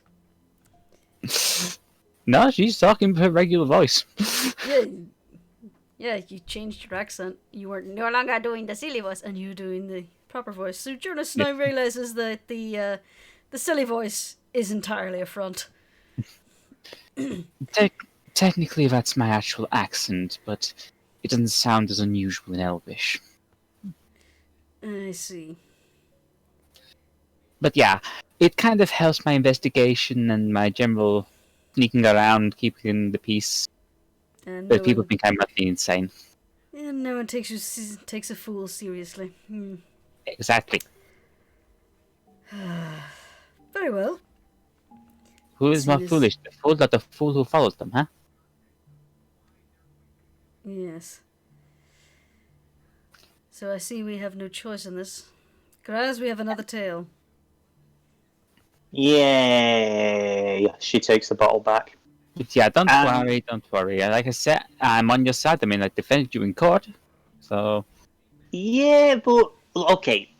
I'm not that I'm actually saying what our job is, but say that we were kind of in a situation where, for the good of the city, we had to deal with some unpleasant people in a permanent way that other unpleasant people would benefit from. Would you be opposed to that, or would that be, hey, as long as the city's fine? She's I just try to remember if Icrius remembers Graz's surname or not. I don't believe that it was given. It might have been given at the trial, actually. Yes, she's Neath. Miss Neath. Neath. Miss Neath, may I assure you that in 400 years, I've had to see and do a lot of bad shit. Oh, alright then. Well, So Red. you're a for the greater good kind of person. Pretty much. I mean, I wouldn't say go around blowing things up, but let's just say that if you cause a little chaos amongst the cartels, well, the cartels are problematic, at least. Some of the cartels are nice. I mean, Margot, she's absolute darling. Can't get enough of her. But yeah, if there's some people who need inhuming, I can't exactly say that I wouldn't be turning a blind eye or classing it as self-defense. Know what I mean? Graz just looks to Jurnis. All right. And technically speaking, it would be self-defense. Yes, probably. Well, if anyone asks, Margot sent you. Yeah, best thing to say. Meanwhile, I'm going to let you to go to sleep, so if Yes, you need get me, the I'll hell be... out of my room. Dear God, woman, think of a better way to introduce yourself. I kind of like the theatricality of it. And she just turns back into a wolf form and leaves. Well, I've had better first meetings. Jurnis just looking over herself in her, like, really loose, natty pajamas and bad hair tangled around her horns. It's like... Mm-hmm. Yeah, Graz just takes the bottle from you and says, "To be honest, I've had worse. Remember Anmus?" And she just downs the last of the bottle. Yes, well... He did shoot you in the back. Oh, shit, I still never got him back for that. To be fair, I think he did it himself. Never could keep his mouth shut. Anyway, I don't know about you, but I'm not entirely very sleepy after that nasty scare. Oh. Is that so? What time is it anyway? She looks out of the window. I would say it's about 4 in the bloody morning. Ugh. She waited till 4 in the morning. Why? I think it was for dramatic effect. Oh, screw it. Let's Sure. try and get a few more hours sleep. I just need to nip off for a couple of minutes. No other problem. The So- best way to introduce that character. I love it. I was just mwah. Jurnis is So- just like, well, this is a thing that's happening now. Sure, I guess. Hey, sure, invite yourself to the party, and hey, our bed while you're at it. Great, sure. That's not creepy. Jurnis is like 1,000% done. I love it. I fucking love it. Anyway, so I would say so we can get everybody else together, finally. The day comes forward. You guys are pretty tired, but you are back in the the town of Grimscar. Is there anything... So, you guys were basically told there was a contact waiting for you near the dredgers area over here. There was an individual by the name of Fandral that Matthias had arranged for you guys to meet up with.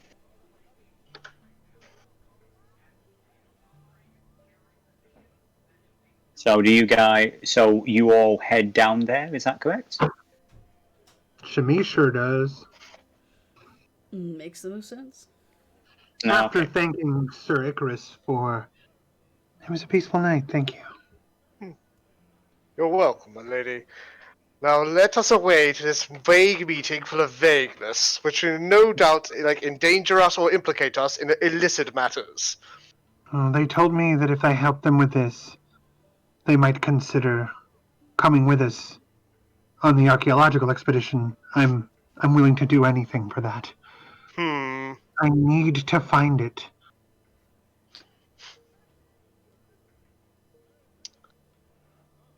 Plus, if there are mines, who knows what we might find down there? Maybe something interesting.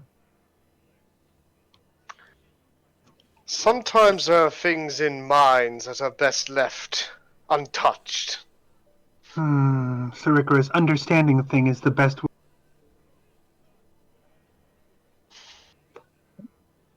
You cut out there, Dees. Understanding a thing is the best way to Control it.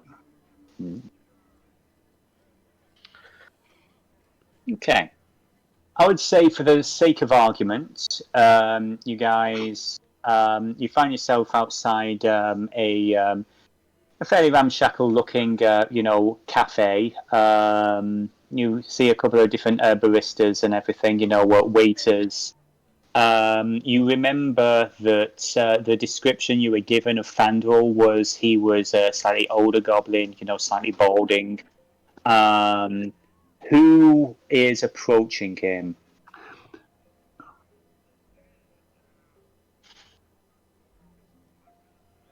If no one does, Chemise will. Were you now for clarity's sake? Did you guys explain to Chemise exactly who the contact was? That's what I thought they did, but if they didn't, that's fine, then she wouldn't. I don't think so. Skullface, rather. I don't know why I keep making that slip. Was very cagey about literally every detail. Yeah, I meant like on the way here. I thought that they. I'm pretty sure, given his party's proclivity for getting knee deep in bullshit, that he's not going to open up anytime soon. In that case, Chemise says, "So what are we doing, and who are we?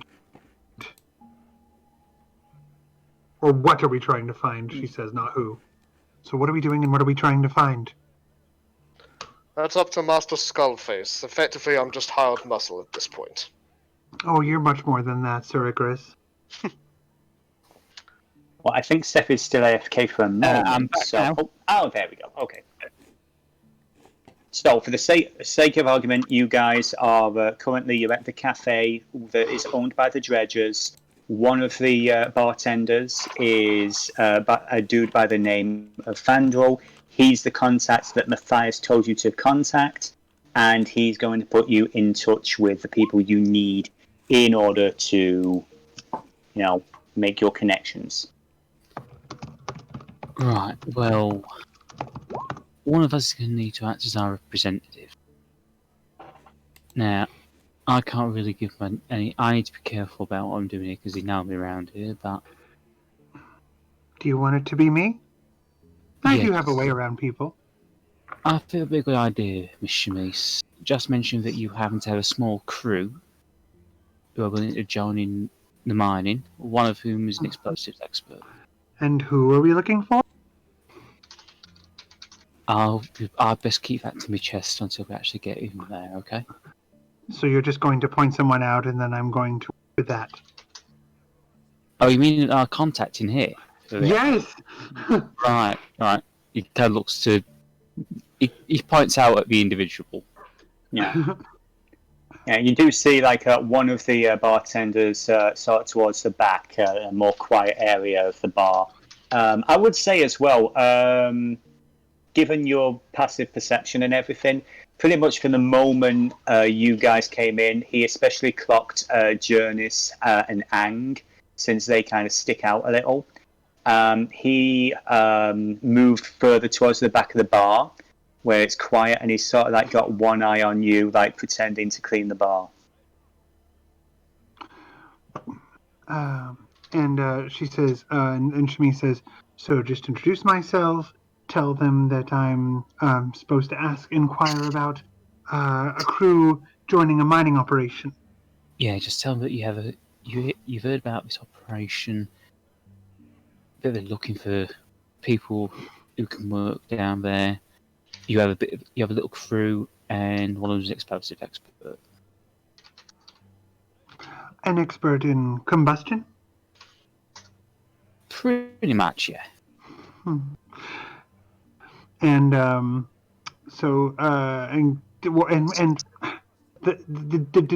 did Skullface say the name yet? Of the bag you're about to say, yeah. Yes, of You the mentioned barkeep. Fandral. Yeah, Fandral. Fandral? Okay. Mm. Shall we, Sir Icrius? Yes, I suppose we must. Come along, then. And so Chemise strides, looking imperious, doing her best imperious, and Okay. hands folded together, walking as if she is, being accompanied by her, by her associate Sir Icrius. Mm-hmm. And she approaches Fandral. Okay, this slightly older, balding goblin looks a little surprised when it's you two that break apart from the group. But it's like, yes, can I help you? I am Miss she says, I am Miss Chemise. This is my associate, Sir Icrius. It's my understanding that you are looking for some assistance in mining operations. Right. He looks over to the rest of the group and everything again to Jurnis, to Ang, And then she says, specifically. It's like, my team, when he does that. right, okay, yeah, just making sure, right. And he, as he's wiping the bar, he sort of slides something across to you. And Chemise takes it and reads it. I believe, not Actually, in here, not in here. No. She and she starts to open it and well. And then she hands it over to Sir Icrius and says, it's for the best anyway. And then she walks away. She walks back with a little look back over her shoulder and a nod of thank you. Anytime, Mum. Goes back to work. And then she walks outside.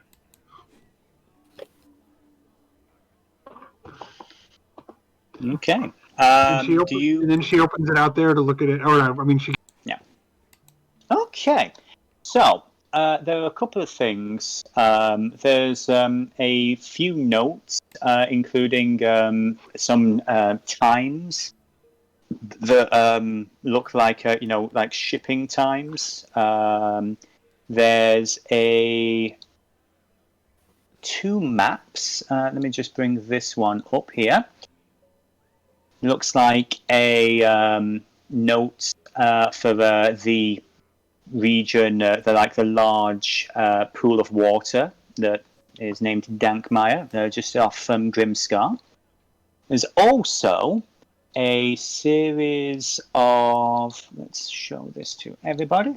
There's also another scrap of paper that the notes explain of this is basically the general layout for the mine. So, Chemise, having been someone who has worked in mines, this is a fairly common way of describing three-dimensional space. Except for one problem. Yes? Yes, let me just see that. Okay. So Chemise looks it over. If Icarus opens it, did Icarus open it? Of course he would. And she looks it over and says, I can't make out that handwriting. Okay. I would say, okay, if you don't, well, you threw the DM for a loop there. Icarus and anyone else who's looking at this, give me an intelligence check. Okay, with 11 that'll be enough. The general layout of this is with the diamond in the bottom corner. That basically implies that these are not so much the exact size of rooms or the location of rooms. This is a way of detailing three-dimensional space. Yeah. So, like, say, like north, south, east, west. Any connection would be, like, say, for example, in the lower level, it looks like there's a connection through the roof to the floor of the entry level, and so on and so forth. So, pretty much that. The dotted line is probably more of like a hidden passageway, and the more swooshy line would be like a main route. Yeah. So it's pretty straightforward. As for the It's like a lot of maps I read nowadays. yeah. As for the other location, you could basically, it gives you a couple of like shipping times of when there is a ferry from this area here towards the silo. Does Sir Icarus relate this information to Chemise about what the Well, he relates it to everyone. This is Okay, everyone's bullshit. Okay. Mm-hmm. I think discretion is best. With the 11 as well, it does seem that there does seem to be also a couple of different notes on different scraps of paper that imply that when you are on the boat, you make no noise. You do not help anything. Quick question. Does this say Yes. fucking rats? That says fucking rats. Per Veryl. The Veryl are awesome. Mm. I need much clearer handwriting than this. Ugh. She just kind of lifts her nose and kind of like walks a little bit, 2 steps away, like haughty, like, ugh, how Are you, vulgar. Are we like all reading this over her shoulder, or is she reading it out to us, or? Well, Icky is, because Chemise can't read.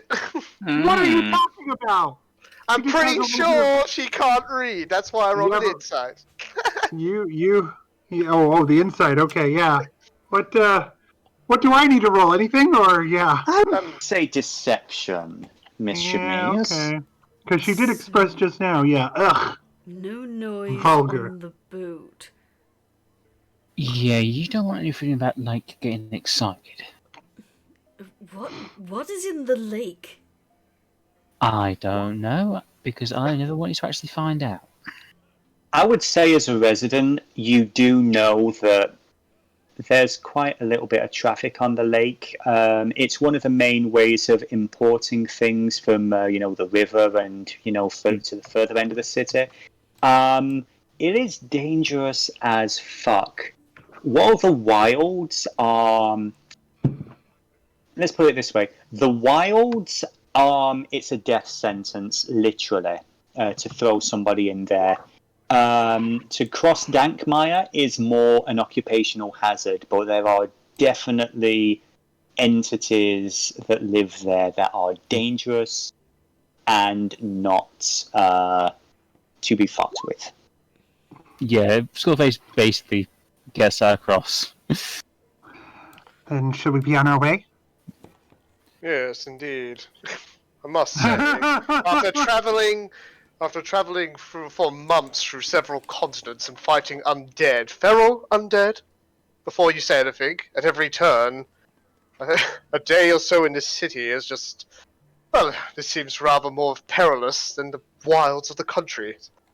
Oh, let's just the wilds a bit, and that Skullface basically points to the wilds on the map. Yeah, they threw my Uncle Barnaby in there, and yeah. Let's just say, people who get thrown in there don't come out. You told me that when I first hired you. Indeed. I But pay yes, attention. I'll be honest, discretion is key. no one will be able to decide he's probably still alive in there somehow, but... I think for now it's best for all of us to work under the assumption that to act under the assumption that you're all working. Correct? Yeah. That's Then basically... thank you all. And let's be on our way then, shall we? Before we move off, Jurnis is gonna have a look around, see if she can spot a certain dog. Okay. Perception check. How far away is the other dog? Not too far away. Enough to be discreet. Let's say about 30 feet. Okay, so dog number 1. I would say Good dog, not bad, sneaky dog. good dog, yeah, good dog, not creepy Best dog. dog. best dog. The goodest boy. The goodest of boys. Could you give me a perception check with advantage, please? Because it is involving smell.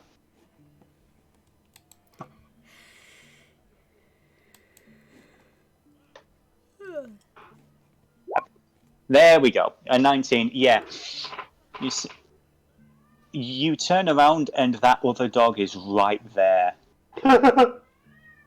Tail wagging. Seems friendly enough, but it is right freaking there. Creepy Watson Wolf. What do you do?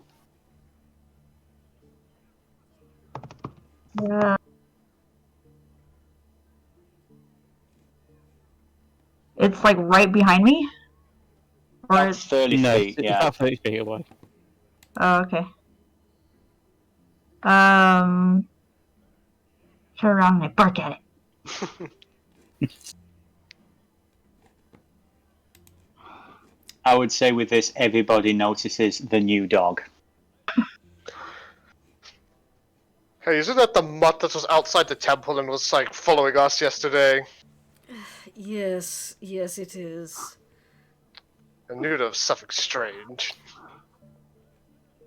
It seems to want to follow us, don't you, pup?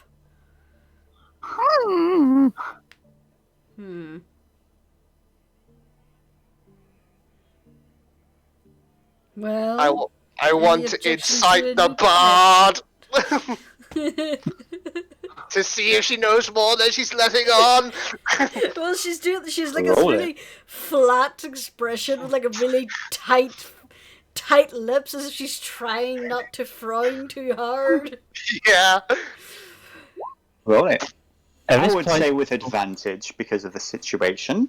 at this Okay. point, the wolf leaps.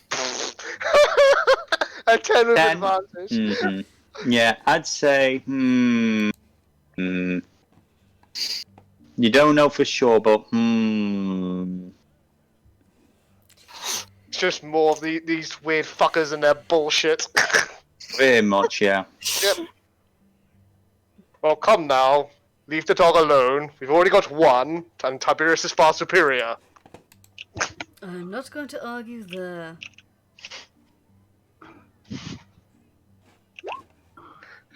Okay.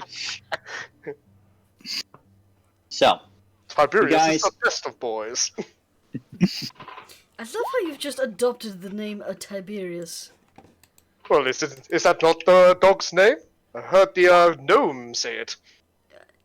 I'm pretty sure the gnome went through a litany of names. That was probably the only one you overheard. Ah, well, But, I'm rather taken with it. yes, well, we'll see if he answers to Tiberius, here, boy. Does dog react?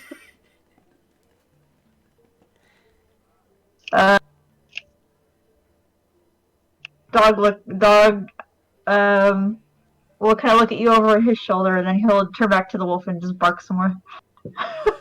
Aha! I suppose Tiberius it is. Anyway, Icrius is just sat there blipping.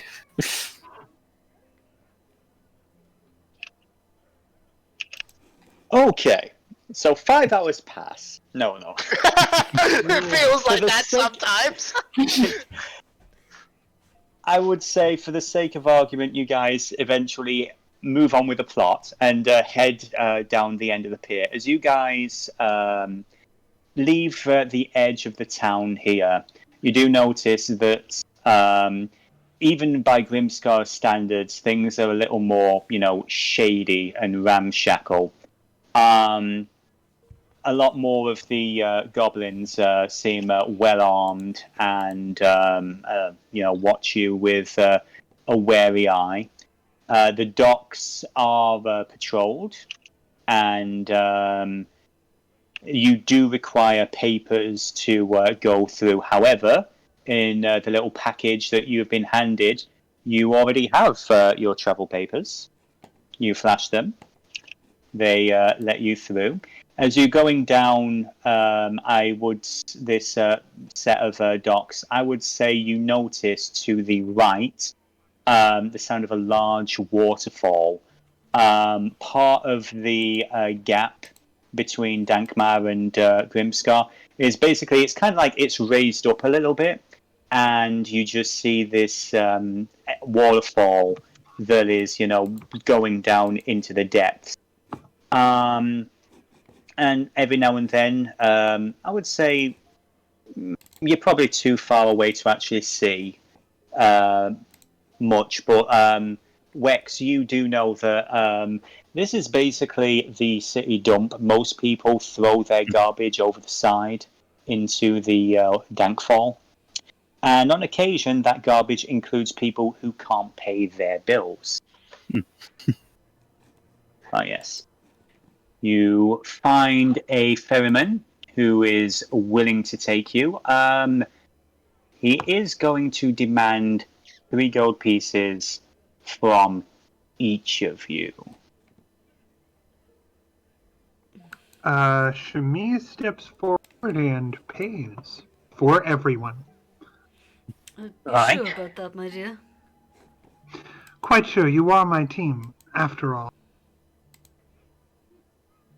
Okay, right. So, for clarification's sake, I just want to be clear about what the rules are. Don't make a sound. Don't rock the boat. If you hear anyone calling for help, don't bother.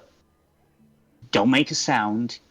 And we'll get there in one piece. Now, where is it that you're going?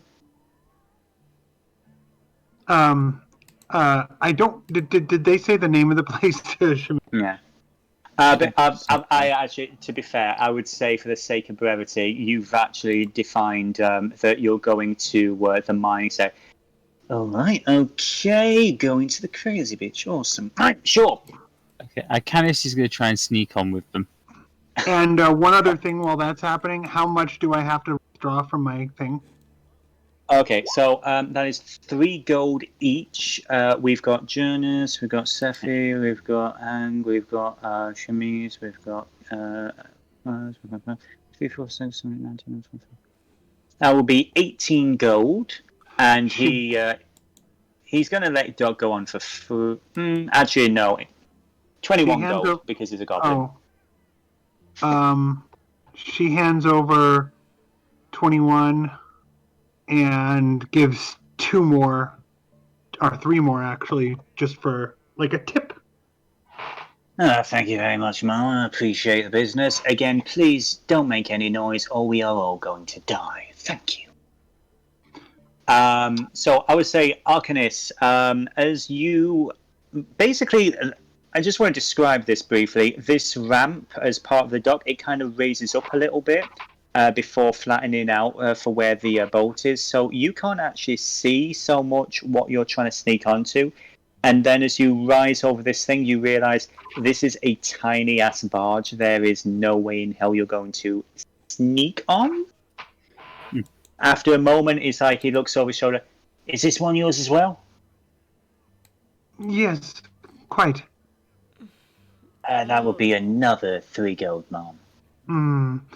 She hands over a platinum and says, "No more fees. Discretion, please."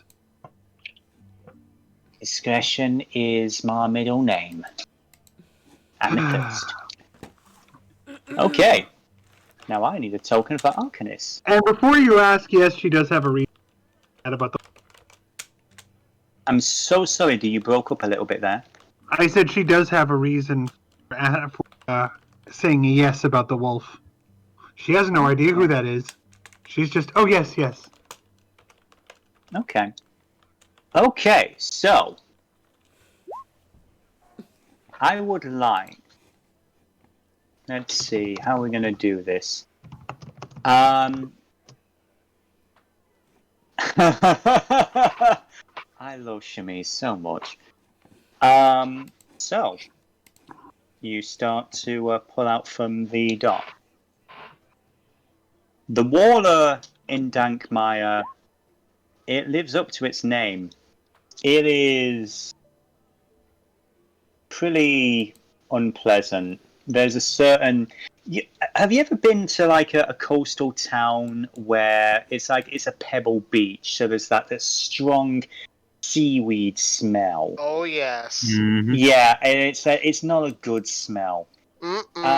Imagine that cranked up to 11. Oh, You God, guys yeah. don't remember that I live in Oregon on the coast, do you? Near the coast. And there we go.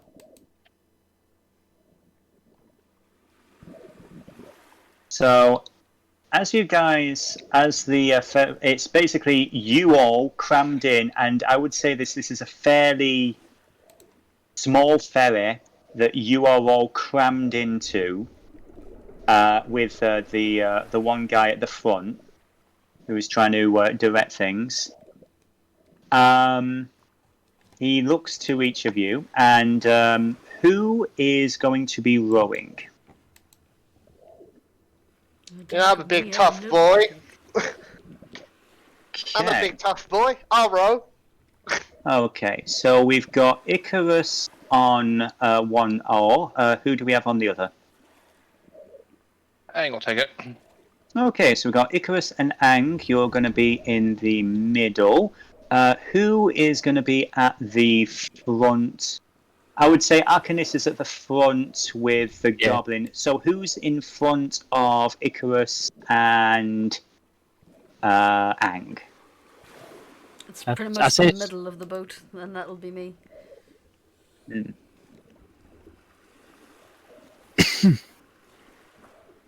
Okay, I would say let's actually just bring this over here this way, so we've actually got a visual representation. Gasp. Who's going where? Oh God, I fell in. Probably say Skullface would be at the rear, keeping an eye out for anything in the water, basically. Okay.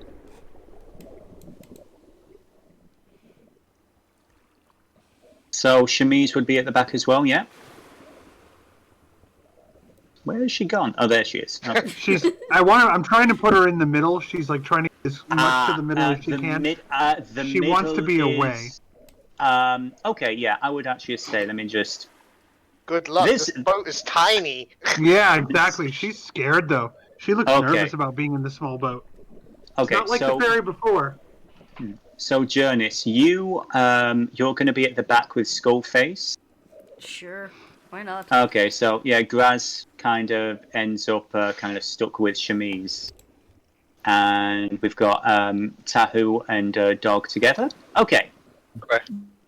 Okay, so we may not even need that map because I would like, first of all,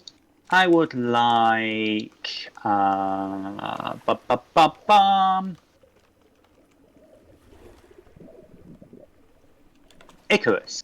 Yo. And Ang. First of all, Icarus, I would like you to give me let's call it a survival check. Ooh, unexpected. Yeah. Okay. Did you hear the man? Both screaming. Don't make a sound. Yeah, I would say it takes you a couple of minutes to, get used to the rowing. Not many boats in the mountains. No. I mean, you kind of, the flesh is willing, but the muscles are not quite used to this. So there is a brief period of you kind of overcompensating, and you're going a bit faster than Ang, and you guys are starting to list off to the side. Your guide is, after a moment, it's like, oh my God. And you actually have to stop for a moment or two, and he basically shows you the right way to do it. It's like, damages. And he's going to head back up towards the front. It is your turn for a survival check. Okay. This here. And survival. Mm-hmm. Oh dear. Oh dear. So, basically, to avoid the same problem that Icarus was having, you kind of undercompensate, and you end up further out in this end of the lake. We're all dead. I would. Well, roll me a d10, please, Ang. Roll dead. Good. Cool. So, Cool. I would say- Cool. cool. I would say, around about this point, you start hearing a call out in the water. Help! Help me! It's a female voice. And you notice the guide tense up a moment, and he looks over to you and is like, Yeah, and Chemise is raising a hand too, along with that, shaking her head. Skullface is basically doing that, the finger on the lips motion. help me! Help! After a moment or two, give me a perception check, team. While that's happening, Chemise suddenly gets a panicked look and looks over at Dog. Just utter panic on her face. I have to say, it's the most unenthusiastic cries for help I've ever heard. I know, right? Yeah, Chemise is looking right at the. I think the siren needs to try harder. That's just making me think of Smell of Reeves and Mortimer when Bob had the horse and he just like help. It's making me think of Twice Upon a Time. Oh help! Oh help! It does seem very robotic, and after a moment, it's like from a few repeats of intonation. It doesn't seem like the sort of thing a normal person would say. So you do not go in that direction? No. Okay. I would say after a moment or two, because there's a fine layer of mist across the top of the lake, you start noticing. Come on, Jimmy. I would say you start noticing floating in the water bodies.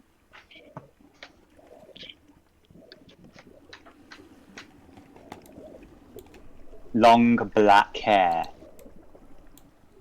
trailing, seemingly goblin. The guide holds up a finger to the lips and tries to, urge both Icarus and Ang to stop rowing before you hit one of the bodies. I would like both of you now to give me one more survival check. Oh no. That's a reverse. 9.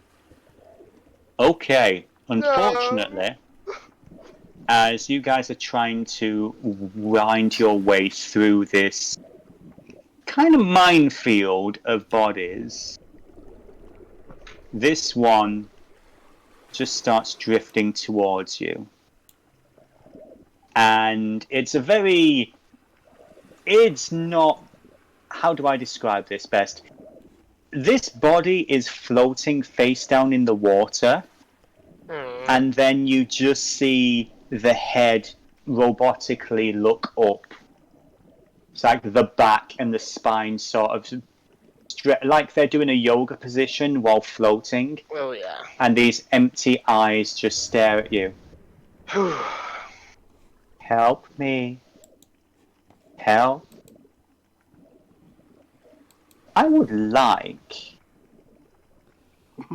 everybody to roll initiative, maybe? Aww. Whoops. Thank you for not barking. Thank you for not barking, Dog. Oh, that's what you were concerned about. Okay. Yes. Now that it's too late. I didn't want to metagame or cheat. I just was like, oh shit. But So- Chemise was really nervous. So Dennis, could you do me a favor and add me to the tracker? I forgot to click my token. I really want to keep that nat 20. Yeah, I'm Ch- sure Chemise- you do. Chemise got 17. It didn't appear for some reason. 10 Even though I hit my token, it never worked. and Yeah. 14. 23. Oh yeah, I keep forgetting that this version adds the it adds the dexterity to a tiebreaker. Okay. Well, I mean, actually, technically, he rolled before I did, so... Yeah, if you want to do the whole tiebreaker thing, like what's... Yeah, I presume Aang's dex modifier is like greater than a 3, right? That's what I usually base it off. Oh wait, his modifier is a 3 as well, so yeah. Did you see mine didn't work again? Where are we? 17. Not a Yeah. problem. You just give me one moment. Unfortunately, You're the Wait, what? Oh my god! -2! Initiative. Wait, what is with that modifier? Minus 3.86? What? dog does not have a very good initiative. Something's gone very wrong in character sheet land, I think, for Dog. What is with all these natural ones? I don't know. It's not as bad as that one day. The one day. I just love that I like Okay. this band. Again, apologies. I type something into Roll20 and it takes 15 to 20 seconds for it to register. That's Okay, so half the course. is I need to add dog. Okay. Okay. So is everybody in now? We'll just say dog is 0. Poor Dog. Yeah. I mean, it's on brand, so... Yeah, something is wrong with that character sheet. There's no way that could be right. No one has a negative 3.86 modifier. I mean, it's that you assume that dog has a regular character sheet. This is true. I explain it in the par player chat, or in the Dice and Dolts chat. In the Dice and Dolts, I explain what's going on. Okay. Oh, jeez. The dog who is so angry, he cannot move, he cannot eat, he cannot sleep, he can just barely growl. Bound so tightly with tension and anger, he approaches the state of rigor mortis. Okay, and last but not least, I really should add this lady to the turn order. Where's my turn order? Oh, and did you not roll? 14. Okay. I had to bear with me a hand roll second. it, like always. Yeah. Okay. 'Cause I fucking broke my character sheet. Okay. Technology, it's a wonderful thing when it works, which it never does. So, What? this You expect your technology to work? I find that technology only works when I'm not using it. yeah. That's silly. So- How dare you expect your technology to work? So again, just give me another 15 seconds while Roll20 decides that I've actually pressed something, and I can actually type in Tahu's number. I was going to say, is there any way that you guys can add what your number is for the turn order, or is that... There we go. That took forever. Okay, so... I can edit you can? Oh, Can't okay, edit well... my number. It's all good. Let's see. Drowned Maiden. The Drowned Maiden is going to roll her initiative, and that better be automatically calculated, because otherwise... No, it wasn't, because F me. Well, fortunately, she's at a 2, so... Yeah. Anyway, so, this basically bloated... grey-skinned corpse of a goblin woman. The head just leans up at you, very sinister. The hair trailing out in the water seems to elongate. As soon as the turn order will let me figure out who's first, we can actually begin. So, Ang, I believe you got a 23, yeah? It should be Icarus first. Oh, it's Icarus. Okay, Sir Icarus. Okie dokie. Right. Paladins. Not a lot of ranged stuff, but I do have options. I'm just going to say, Icrius isn't in the order, but she rolled a 1. So the Okay, reason it didn't have her. yeah. Okay, bear with me a second. Just in range, fantastic. Yeah, so Sir Ix is gonna hurl a javelin at this Okay. spooky lass. Okay, roll that. Does a 13 hit? Oh gosh. If I was able to bring up the character sheet, I would tell you, but the character sheet closed when I was editing the turn order. Roll 20 you're is gonna not playing well. No, you're gonna have to just give me one moment while I try to not yeet the desktop out the window. There we go. Okay. Thank you, internet. Oh my gosh. Right. So let's get the character sheet back up because I need that.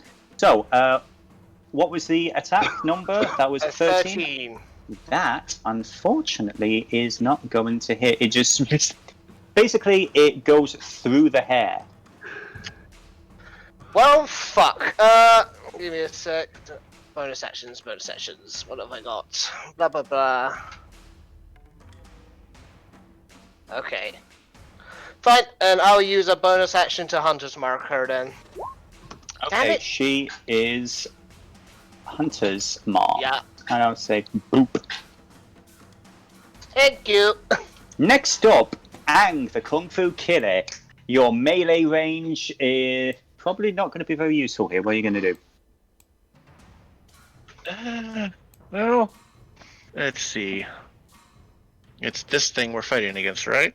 It is this one here. This one seems to be the active one. You kind of, basically you guys looked like you were about to bump into it. It noticed you. Alright. Well, I will I do have one ranged. Mm-hmm. I will... I don't know if I can grab it on the fucking I would say as well. Okay, 19. That will hit. Also, by the way, for the sake of brevity, you actually did heal up. You had a long rest. You still got that injury from your rather nasty dream the other day. There we go. Okay, 19 is going to hit. Roll me some damage. 4 piercing. Okay. Yeah, that is going to hit. Basically, I would say this. It basically embeds in the creature's forehead. It does not react. It does not even blink. That was 4 damage. Next up, Mr. Skullface. Well, Skullface knows that it's probably not a good idea to pull out his gun and start blasting. So he's going to draw his scimitar. And just have a quick look through. Yeah, he's just going to draw his scimitar and basically wait. Okay. Chemise, what are you gonna do? Chemise is going to make a little ball of sand between her two hands and then blow it toward this. Mm-hmm. And in so doing, one moment.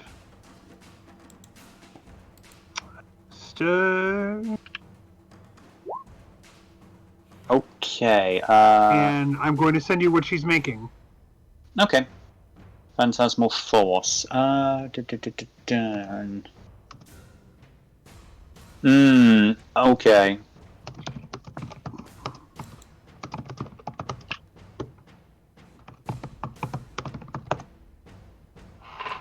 Okay.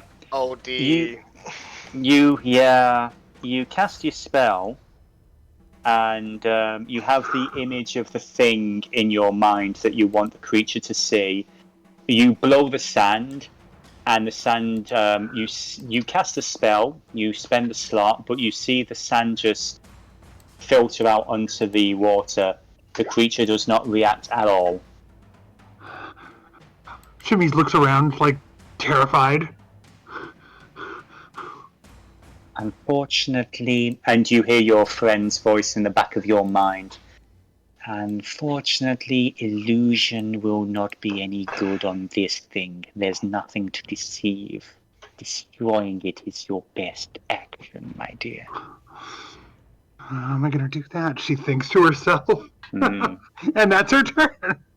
Yeah. Next up, Miss Springsinger. Okay. Floating grudge goblin is floating towards you. Now, Grudge Goblin, amazing.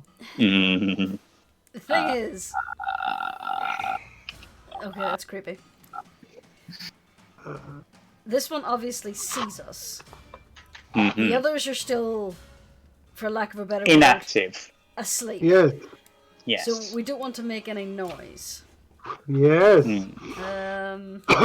So let's not cast Shatter. I assume, by the way, that Chemise blowing the sand out is not enough noise. Oh no, that was like. That's Yeah, fine. exactly. I realized I should double check that. It still 'Cause has she the did that. dart in its head, yeah? Yep. Then I am going to cast Heat Metal on the dart embedded in its skull. Nice. I approve of this. 11 points of fire damage. Okay. Oh, Carlisle would be pleased. It can make a Okay. Constitution saving throw to see whether or not it wants to basically swat the thing out of its head if it's bothered. Okay. Again, bear with me a moment because Roll20 is really thinking about that 11 points of damage. And as soon as the browser-based system has done that, I will then roll that other roll. Actually, let me get... Do we have any actual dice? Light of my life. Go to Google, do Google roll a d20. You know what?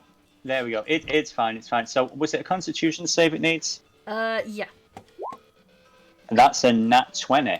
Then it isn't compelled to remove the hot object from its head. Okay, it does. It basically, you just see the neck sort of look a little more in your direction. And there's a no other reaction. Mr. Tahu. Knifey boy, come on. Am I okay? I'm not muted. Yep, it is your Not actually muted. Okay. What's the range? The range Where is, am I? let's see, yeah, there you go. Yeah, about 20 feet. Mm-hmm.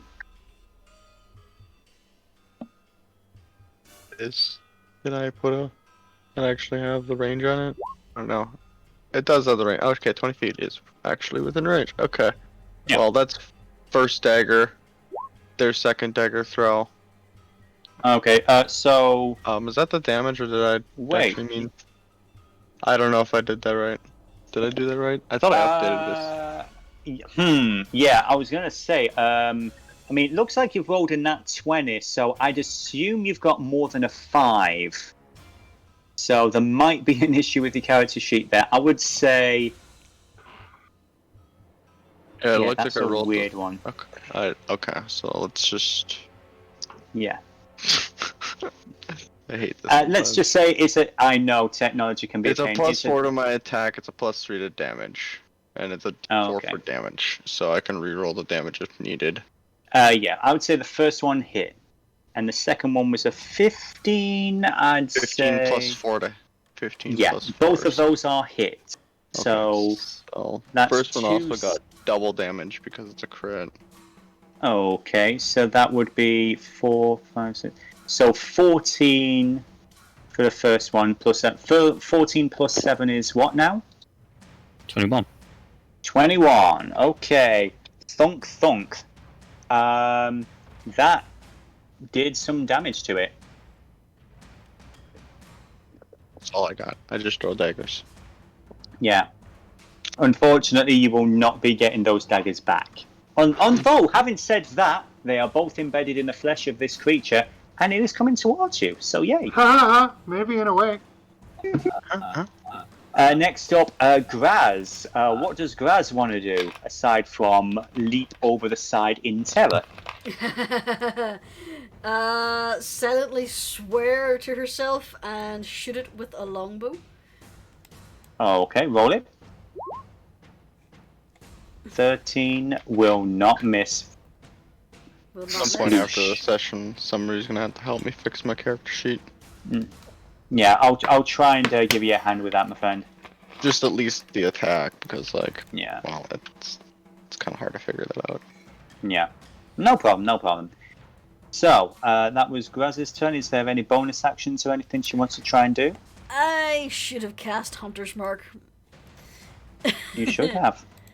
I don't know if this thing will survive another round, so I'm not gonna bother. No, that's it. Graz can go back Okay. to quietly shitting herself. Mm-hmm. She does not like the undead. Next We up know. is the maiden's turn. She's going to use her 40 feet of movement. That's going to be 5, Oh no, she's gonna 10. draw her guide. 15. Yeah. Okay. So, let's see. A multi-attack. That is going to be, first of all, that's going to be a clawing attack against Arcanis. 19 hits. Let me just put that to private because I like to keep that secret. So 7 slashing to you.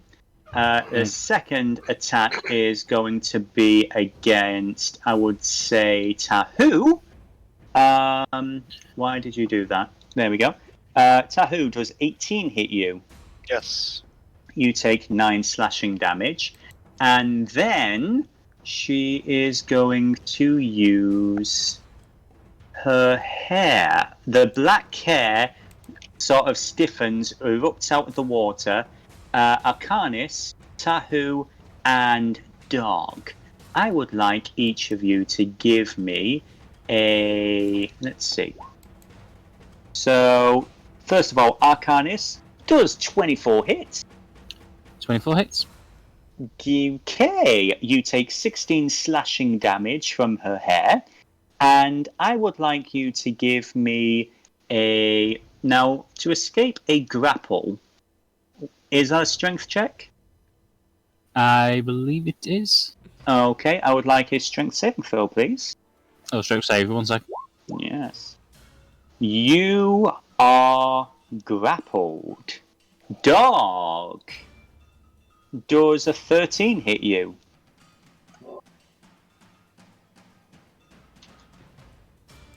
I can't hear you over the microphone, sweetie. Yes. Yes, okay. So you take 17 slashing damage, Ouch!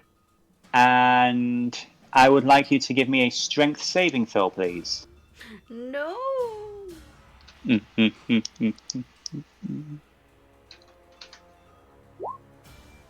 Oh, Dog is absolutely fine. You basically are able to, it hurts, but you bite into the hair, and you actually rip a good chunk of it out.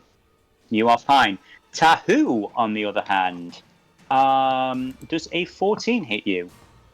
14 is my armor class. I'm afraid you only... Oh, you only take 17... Sorry, you only take 7 slashing damage, though. Rolled very low on you. And again, a strength saving throw, please.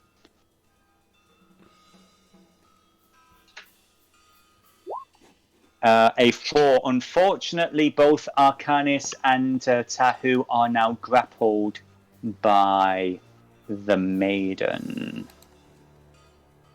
And that's going to be her turn. Next up, Dog.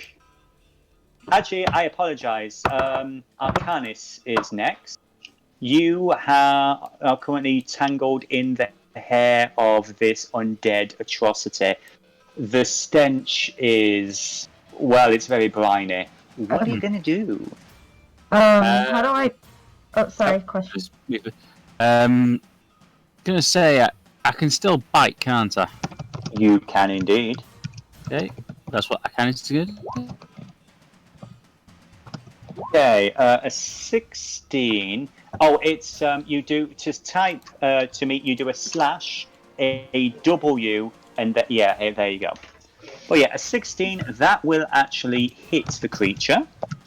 Roll your damage. 8 piercing damage. Okay. Very good. Anything else? I suppose trying to get out of the grapple would be an action then. That would be an action, yes. Right, that's all she can do, really. Okay, next up is going to be Dog's turn. Dog, what would you like to do? Oh, hang on a second, 1 second. Yes. I just want to quickly have a look at... Sorry, 1 second. Let's see. No rush, roll 20 is being roll 20, so... I'm going to say, can I have the maiden make a dex saving throw with a 8 plus... That'll be a 11 DC. Okay, I'm very sorry. I got a bit confused there. What exactly is it that you're doing? As a bonus action, I can make the creature I'm attacking in wolf form have to make a DC 11 dexterity save, or it falls prone. In the water. Okay. I mean, it is in the water, yeah. Well, technically, it's kind of crawled up on the side of the boat. Yeah. Okay, I'll do that. So, a dex saving throw? Yeah, of 11. That is a 9. So yeah, it's prone now. Okay, it splooshes back into the water. But you are still tangled up in its hair, and I would say both you and Tahu are starting to be dragged slightly by the hair. Very tight. Next up, Dog, it is your turn. What would you like to do? And incidentally, Dog, would you like to describe how you're looking? Well, I have a question. So, is Yes. the hair still attached to me or not? The hair is not attached to you. You were able to rip it off. Oh, okay. Okay, so you'll notice that the parts where the hair kind of like came loose is now like his fur looks like it's sort of sloughed off, and underneath his fur, patches of fur, you can see holes and like there's bones on the inside, but they look like tree roots. They look like what? Tree roots. Oh my god. So, let's see. I guess I'll try and tear the hair tendril off of Tahu. Okay. Roll me an attack, please. Okie dokie. Actually, I mean, if you want, you can try using the help action and, well, yeah. Let's say roll an attack to see if you can, damage the hair. Okay. I know that's not normally how grapple works, but I'm the DM, so. Check your reality. I substitute my own. Yeah. Unfortunately, that does not work. You've got a mouthful of very wet, unpleasant, briny seaweed. It is not tasty. Do you have any bonus actions?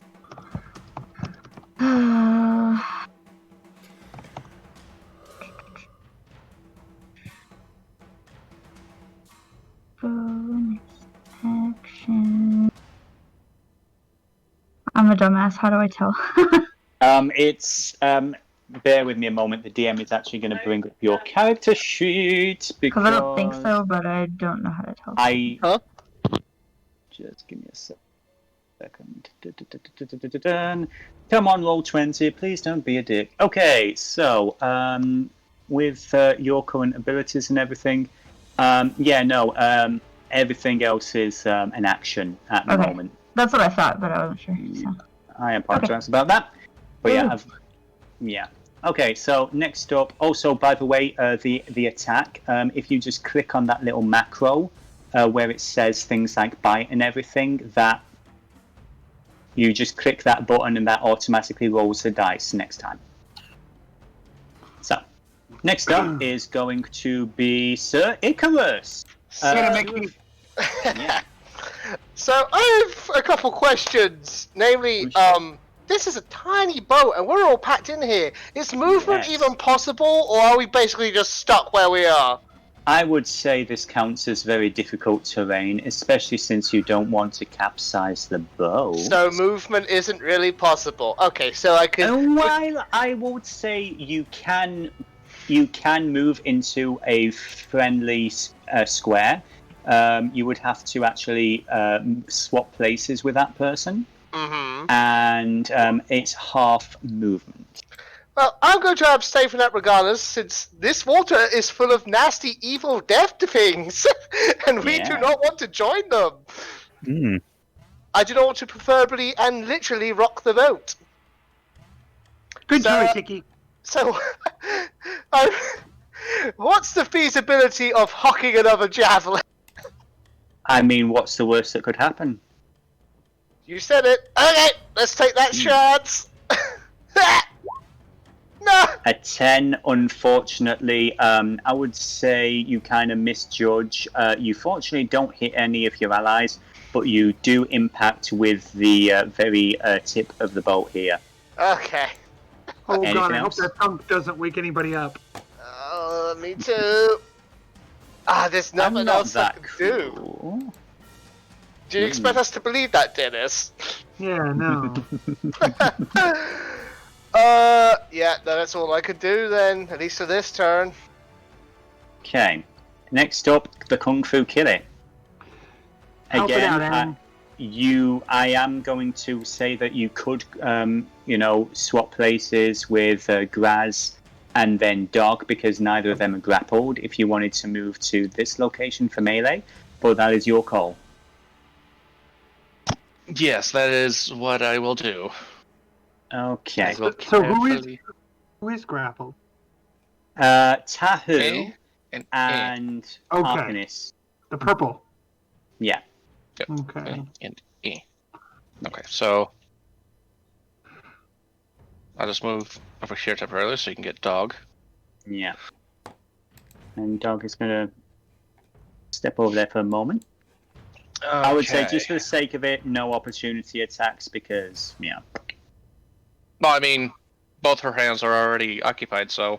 Yeah, well, she's not using her hands. It's her hair.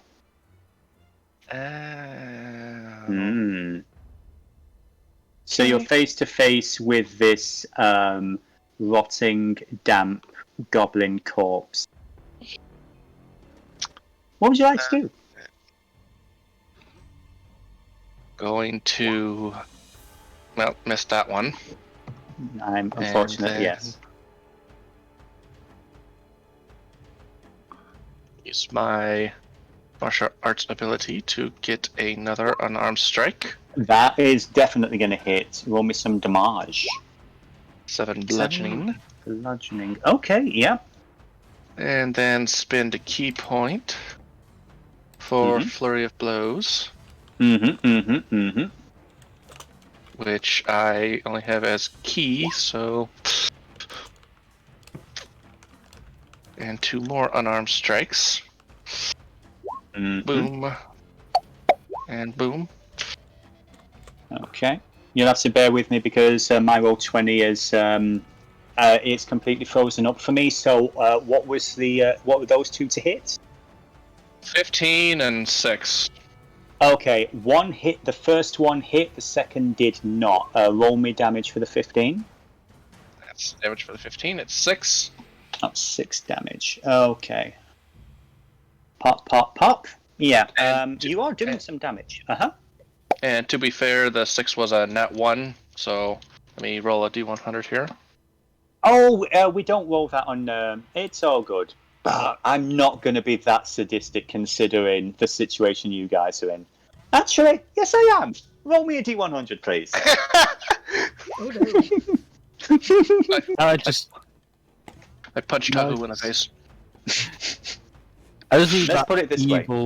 I just need that evil Isabel tee from that mashed video with Doom Demons. At 63, you're fine. Let's put it this way. It was only if you rolled like a 1 or 10 that something very bad would happen. So, anything else? That's it. Okay, are you going to remain there, or are you going to use your last bit of movement to swap with someone else?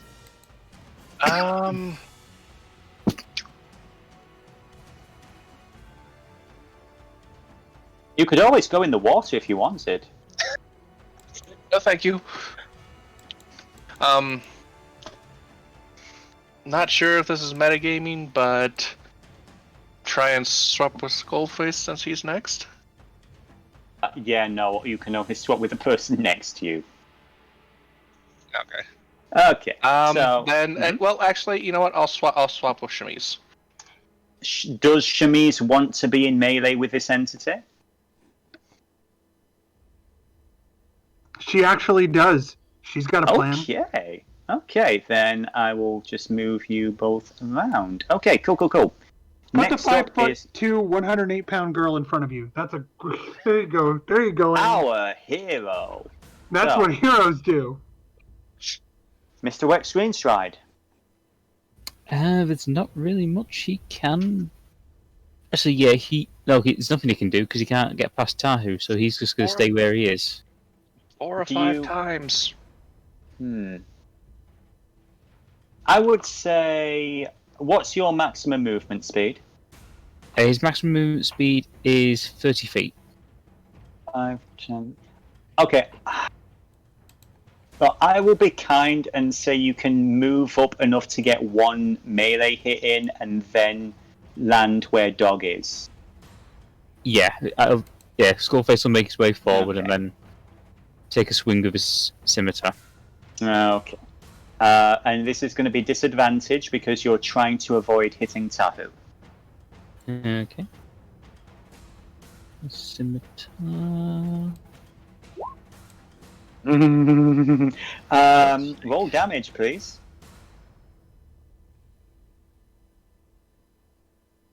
Roll damage, sorry, 1 second. Yeah. 6. Okay.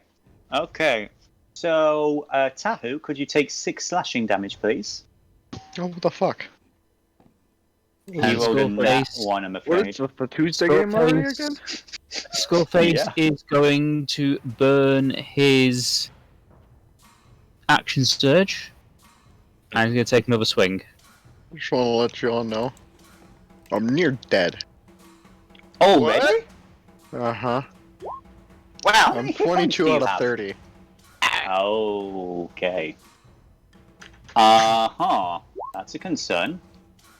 Yeah, 20 is gonna hit. Yeah. My boys, they need healings. 6 slashing for the abomination. Okay. I'll probably burn my second wind here. That's all Skullface can do. Okay. Next up, Miss Mill. Has Chemise ever seen a creature like this before? I'm assuming not, because they're in the water and she's never been around. No. Your limited understanding of the undead. There are many different types. There is no higher intelligence here. You know that much. It is a creature of base drive and instinct. Then she is going to. She's going to reach out and grasp at the hair and try to pull it off Tahu. Okay. Okay, so give me a basic, I'd say it's either a strength check or, basic strength check. A 12. She's desperately trying to do it. Yeah, unfortunately, we're looking at a 15 that we're trying to meet there, so that unfortunately does not work. I would say I'll be kind, and the next time Tahu is trying to get free, it's going to be with advantage. So, She's just gonna keep trying, so she's not stopping. She's like pulling at it, like trying to keep, because she can see. I assume Tahu's. okay. Next up, Miss Springsinger. What you gonna do? Let's see. If I swap places with Graz, is Dog entangled? Dog is not entangled. Okay. But So if Dog is just looking entangled on the inside. if I swap places with Graz, Uh-huh. could I swap places with Dog? You could. Then I'm gonna sneak forward. I'm going to grab onto Tahu. Mm-hmm. With this. Okay. And then bonus action, I am going to renew the damage for heat metal as it still has the spike in its head. So that is 2d8. I love how it needs to make a saving throw where if it succeeds, it screws it up more. Sorry, I you rolled for love 12? heat metal. Cook and boom! Yeah, Tahu has healed for 12 points, and the creature has been injured for 12. How's the creature Okay. looking? It is starting to look a little bit, worse for wear. Basically, a good chunk of its scalp is now missing. Parts of the hair are floating. It's still kicking, and it is still looking hungry. Question. This thing is obviously an undead, right? Hell Oh, yes, yes. it is. Okay then. Can Jurnis, as a free action, give her silvered short sword to Tahu? Now, cure wounds. Have you used a bonus action or anything? The bonus action was to do the heat metal. I see. Too focused on healing. I will allow this. Very well. Then Tahu, you now have a silvered short sword to do. Dennis, Yeah. you are too kind. Yeah, Yeah. magnanimity. Yeah. Don't worry, I'll bring it back round later. Tahu, let's open up with a strength check. Oh, well, that's the point. Do you want to try and escape the grasp of this creature, or do you want to fuck it up? Stab it while I'm grappled? You absolutely can. And you Alright. now have a silver short sword. Yes. Or rapier. I'm probably just gonna fucking No, I do stab have a it. silvered short sword separately. Short sword. Oh, I remember that, yeah. We bought to Little, deal with were-jackals. Never. Yeah. You're gonna have to give me. You're gonna have to give me the numbers on the sword, but that's not a fucking. That's not hitting. I'm very sorry to say that will not hit. And You do notice the creature then kind of hisses a little. There's my dagger stab. Okay, I would say 15 plus what's your dex? Yeah, no, 15 will hit. Roll Plus me 4. a d4. Roll me a d4 for your dagger. Plus dexterity.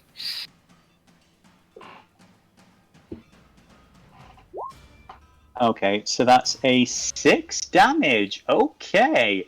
Missed with the rapier, but stabbed with the dagger.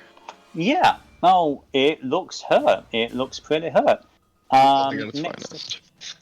yeah. Next up is going to be Graz. What would Graz like to do?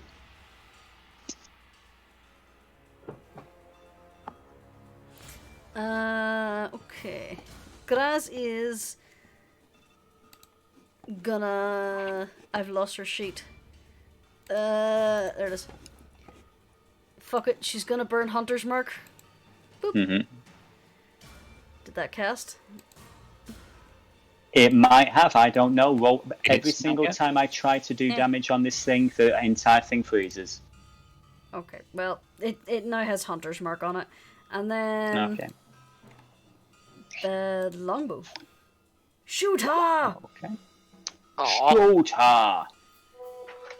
Okay. Okay. That definitely hits. So What's what does the- Hunter's Mark do again? Is that extra damage? Yeah. Is I'm trying to remember how much it is.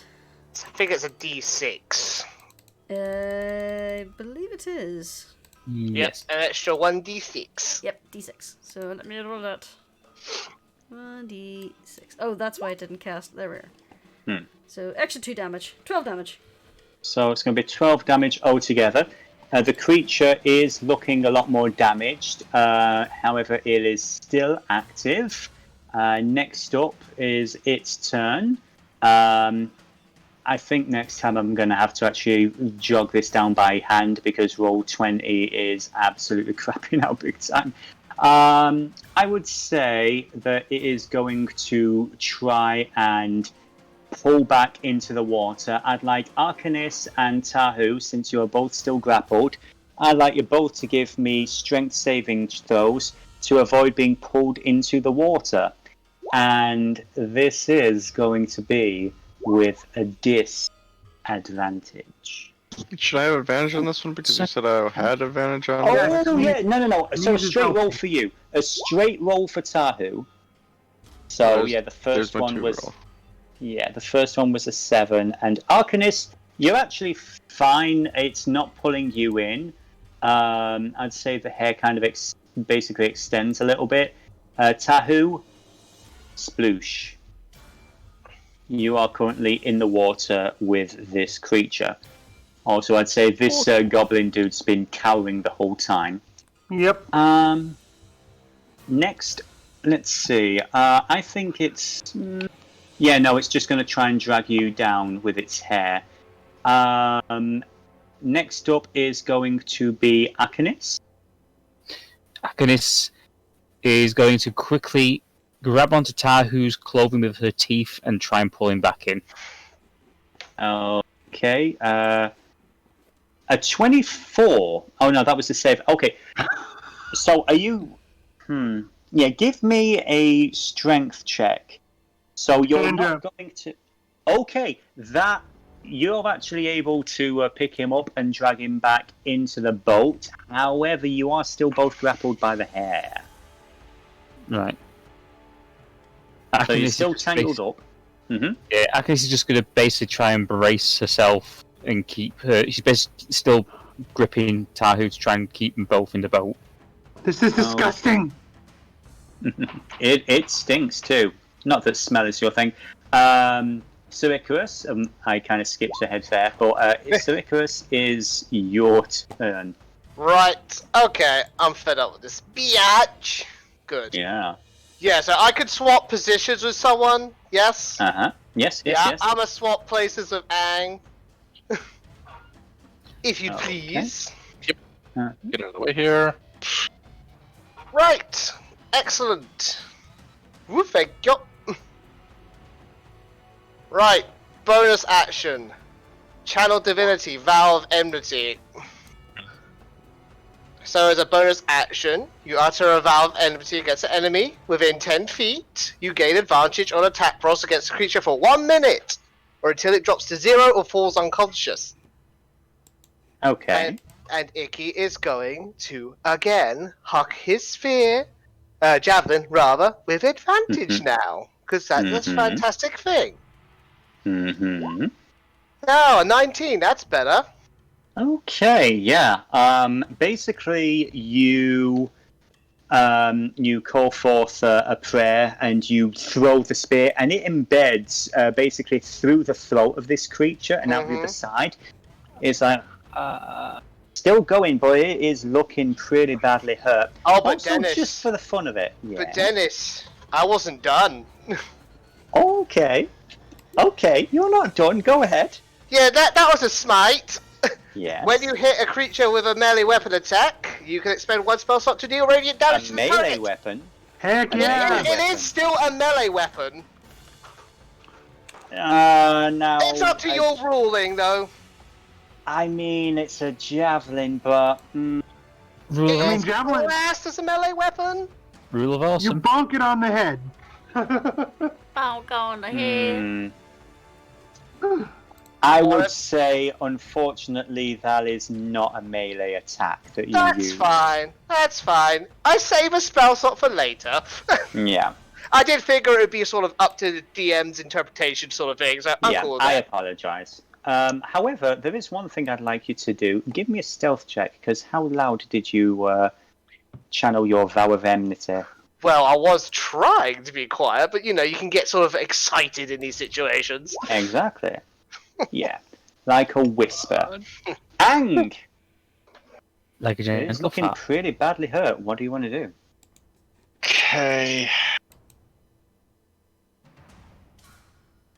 Gonna swap with Jurnis here. Uh-huh.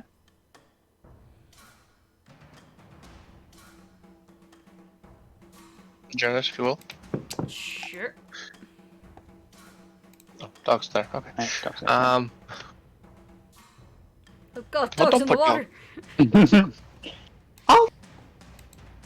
water! And then. Okay. Going to spend another key point. And.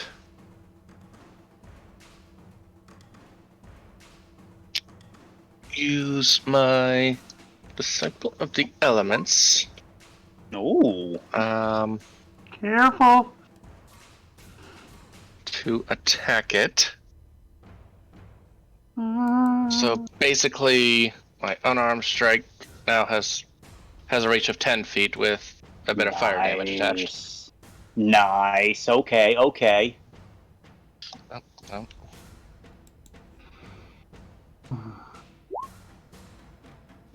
That hits. 5, and let me. I'm gonna have to. Because for some reason I did not put it on the sheet. Did Aang just like frickin' firebend? Yep. Yes, that is I took Way of the Elements. He is essentially the Avatar. Aang is literally Aang. But as a kitty. He's the goddamn avatar. Yeah. Ang's persona.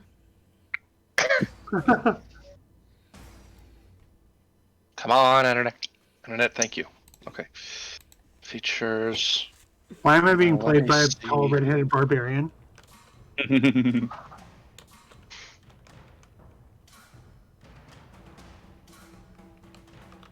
Let's see what this is. Sure. Yeah, but Okay, what, and 1d10 fire damage. So.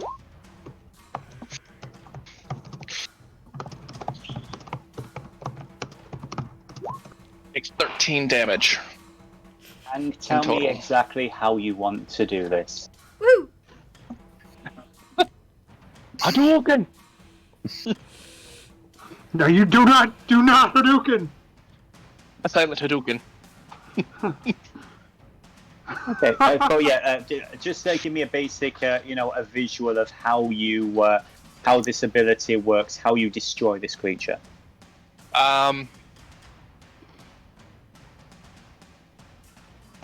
Okay, well, Aang's just gonna, like, punch the air, and then a little fire is gonna extend out of his fist, hitting it in the head.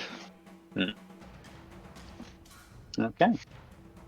Alright, and as the fire hits, it basically rams into the metal dart that Tahu put in there, embeds through the brain. There's just this, you see this like slightly, glowing bit of fire behind the eyes before the creature just like,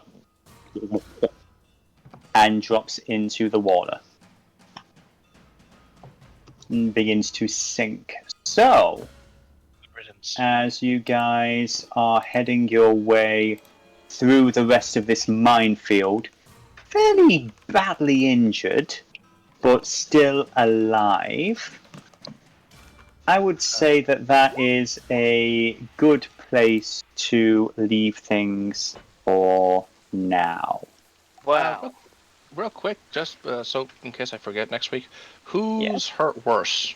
I believe dogs beat Dog. to shit. Yeah. Yeah. At this point, I'm I've above already- half. I can will take to- my lesser health potion and give it to Dog. I'd say Icrius isn't looking too good, but she's okay. She'll be fine with Okay. some rest. I haven't burned my second wind, but I could burn it. You know, I just want to say, like, you don't have to expend your potion because Ix will like step in and offer a lay on hands. Jurnis also does still have some heal spells. Okay. You can save your I'll save it potion then. for when you truly need it. And Chemise is just looking at her hands, trying to let something brush the gunk off. Right, so Wolf before blood. it gets muddled up, use 15 points of lay on hands for dog. So let me just write that down so it's on the screen. The wolf just sits there blepping proudly. Okay. And I would say this, as you put your hands on dog, you do notice like part of the fur starts to, restore and everything, but as it does, you do notice the wooden bark nature of the bones. So, dog, you have just been healed for 15 hit points by Sir Icarus. Via pets! Via pet. What do you do? Since you're right here. Oh, all of his wounds heal up and then it's like... Okay. Yeah, dog seems appreciative of that. And I think for the moment, given the time, that is where we are going to leave things for now. Floating in the middle of Dankmire, where you Surrounded dealt by with enemies. just one of the many, many things that dwell in this unpleasant place. This is a quiet fight, everyone. So, as is tradition, play of the game. Hang. Yeah. Yeah. I was That going was- to jokingly suggest Icanis just narrowly being missed by the longbow. But no. Hang, definitely. Thank you. Fail of the game. Jurnis's life in general. I mean, yeah, that's sure. fair. This is fucking happening now. Hi. I would have said some Another of one, that's why I drink. Arcanis's... I would have said some of Arcanis's, stealth attempts. It's like, yeah, I'm going to stealth into a casino. Oh, that was the last episode, but yeah. Yeah. Hey, I'm considering gonna that try you and get to roll sneak onto this twice- boat that obviously It only is- sits for... It is funny how Arcanist is like attempts himself and just like, I'm just gonna walk in here. I belong here. No one's gonna question a dog. To be fair, how often does it actually work in real life? Arcanist is like a giant wolfish dog. Yeah, and she just saved Tahu's life. Yeah. Still not as much of a good boy as Tiberius, though. Well, she's Well, I mean, you act like there wasn't a reason that I brought Arcanus. Do you want to actually Devillo? explain? Do you want to explain why Arcanis has? Why Chemise thought it was a good idea to have Arcanis? She might get hungry later. Of course. It's the same reason Okay. Squish has Radigan. I forgot about Ratigan. Everybody... Radigan is Squish's sprinkle. Yeah. He exists. He is Midnight's pet now, apparently. You know? Aw. Like, if I recall, isn't Ratigan just like chilling out, like in the bowels of Ark or something? Probably. Mhm. When we So last it's saw not him, he was quite in the Squish's sprinkles. pocket. It's not quite the sprinkles. You aren't putting him in mortal danger through negligence. I just picture us all leaving the Ark, and then Radigan's like, I'm the captain. So Squish... Ark So- whacking. That moving away from the Maelstrom, which you can watch on Tuesdays on this channel, over to Voarcel, which you can watch right now. Questions, comments, and theories. I have a You are comment. going to Yes. die. Icarus is not impressed with Skullface. It's like, yeah, I'm not going to tell you guys anything about what we're doing or who we're talking to. But the moment it came to actually having to do it, he was like, nah, I don't want to do it because it'll get me in hot water. You guys do it. What? Like, real No. smooth. No, because he's known there. You can't just walk up to a guy and say, I am Bundarik typical Massachusetts explosive expert. If this is my mining crew, he's like, I know you, Ripper. Fuck off. And Chemise is like, no problem taking on her natural role of a leader of others. Yeah, well, it's quite clear Matey was expecting you guys. My team. You're my team now. Yeah. Evidently. So, Chemise's Arrocakkra is also aware of the fact that dragons are a thing, apparently. Yeah, what up with that? I fully confess, the DM did not even begin to think that was a possibility. So, wow, thank you, Sefu. Oh yeah, here's a fun thing. Like Jurnis and Grass go like, "Oh, we can't tell anyone. They think they're crazy." Icarus would immediately believe you, because his god's the fucking sun. He's kind of open to strange ideas here. Yeah, Chamise is like 435 years old, so she's been around the block enough to know that nothing is impossible. Yeah. Now I am curious about something that you said, Arcanus, before you guys move on. Are Dragonborn a thing? They are. They are called the Sandrai. But people basically think like, oh yeah, they're like called Dragonborn and everything, and there's legends of them being crafted by dragons. But I mean, that's just legends. They're just like a reptilian race. Yes. No one believes in dragons. They're just, they're like gods. Silly. They're not real. Silly. But yeah, can't wait to get to that's that gonna. mine. Oh yeah.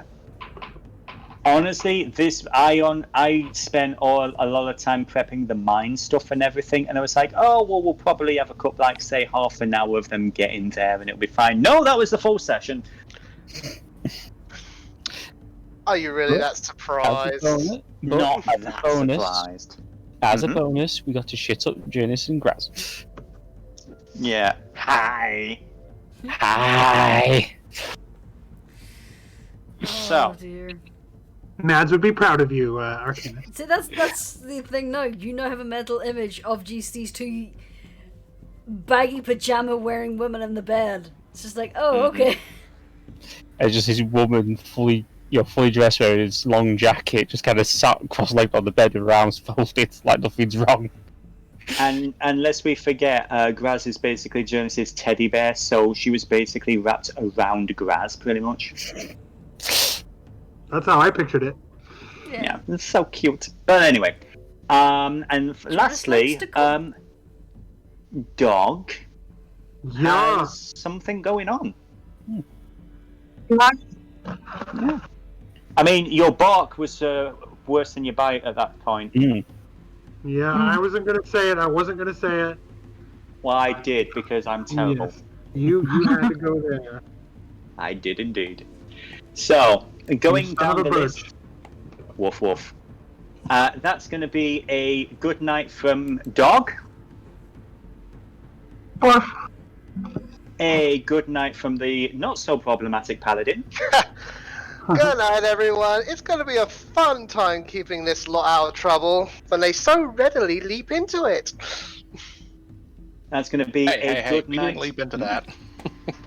I didn't mean the undead. That was just an unfortunate circumstance. I mean the kind of people you hang out with. Young man! These are Skullface's people. This is his city. This is where he grew up.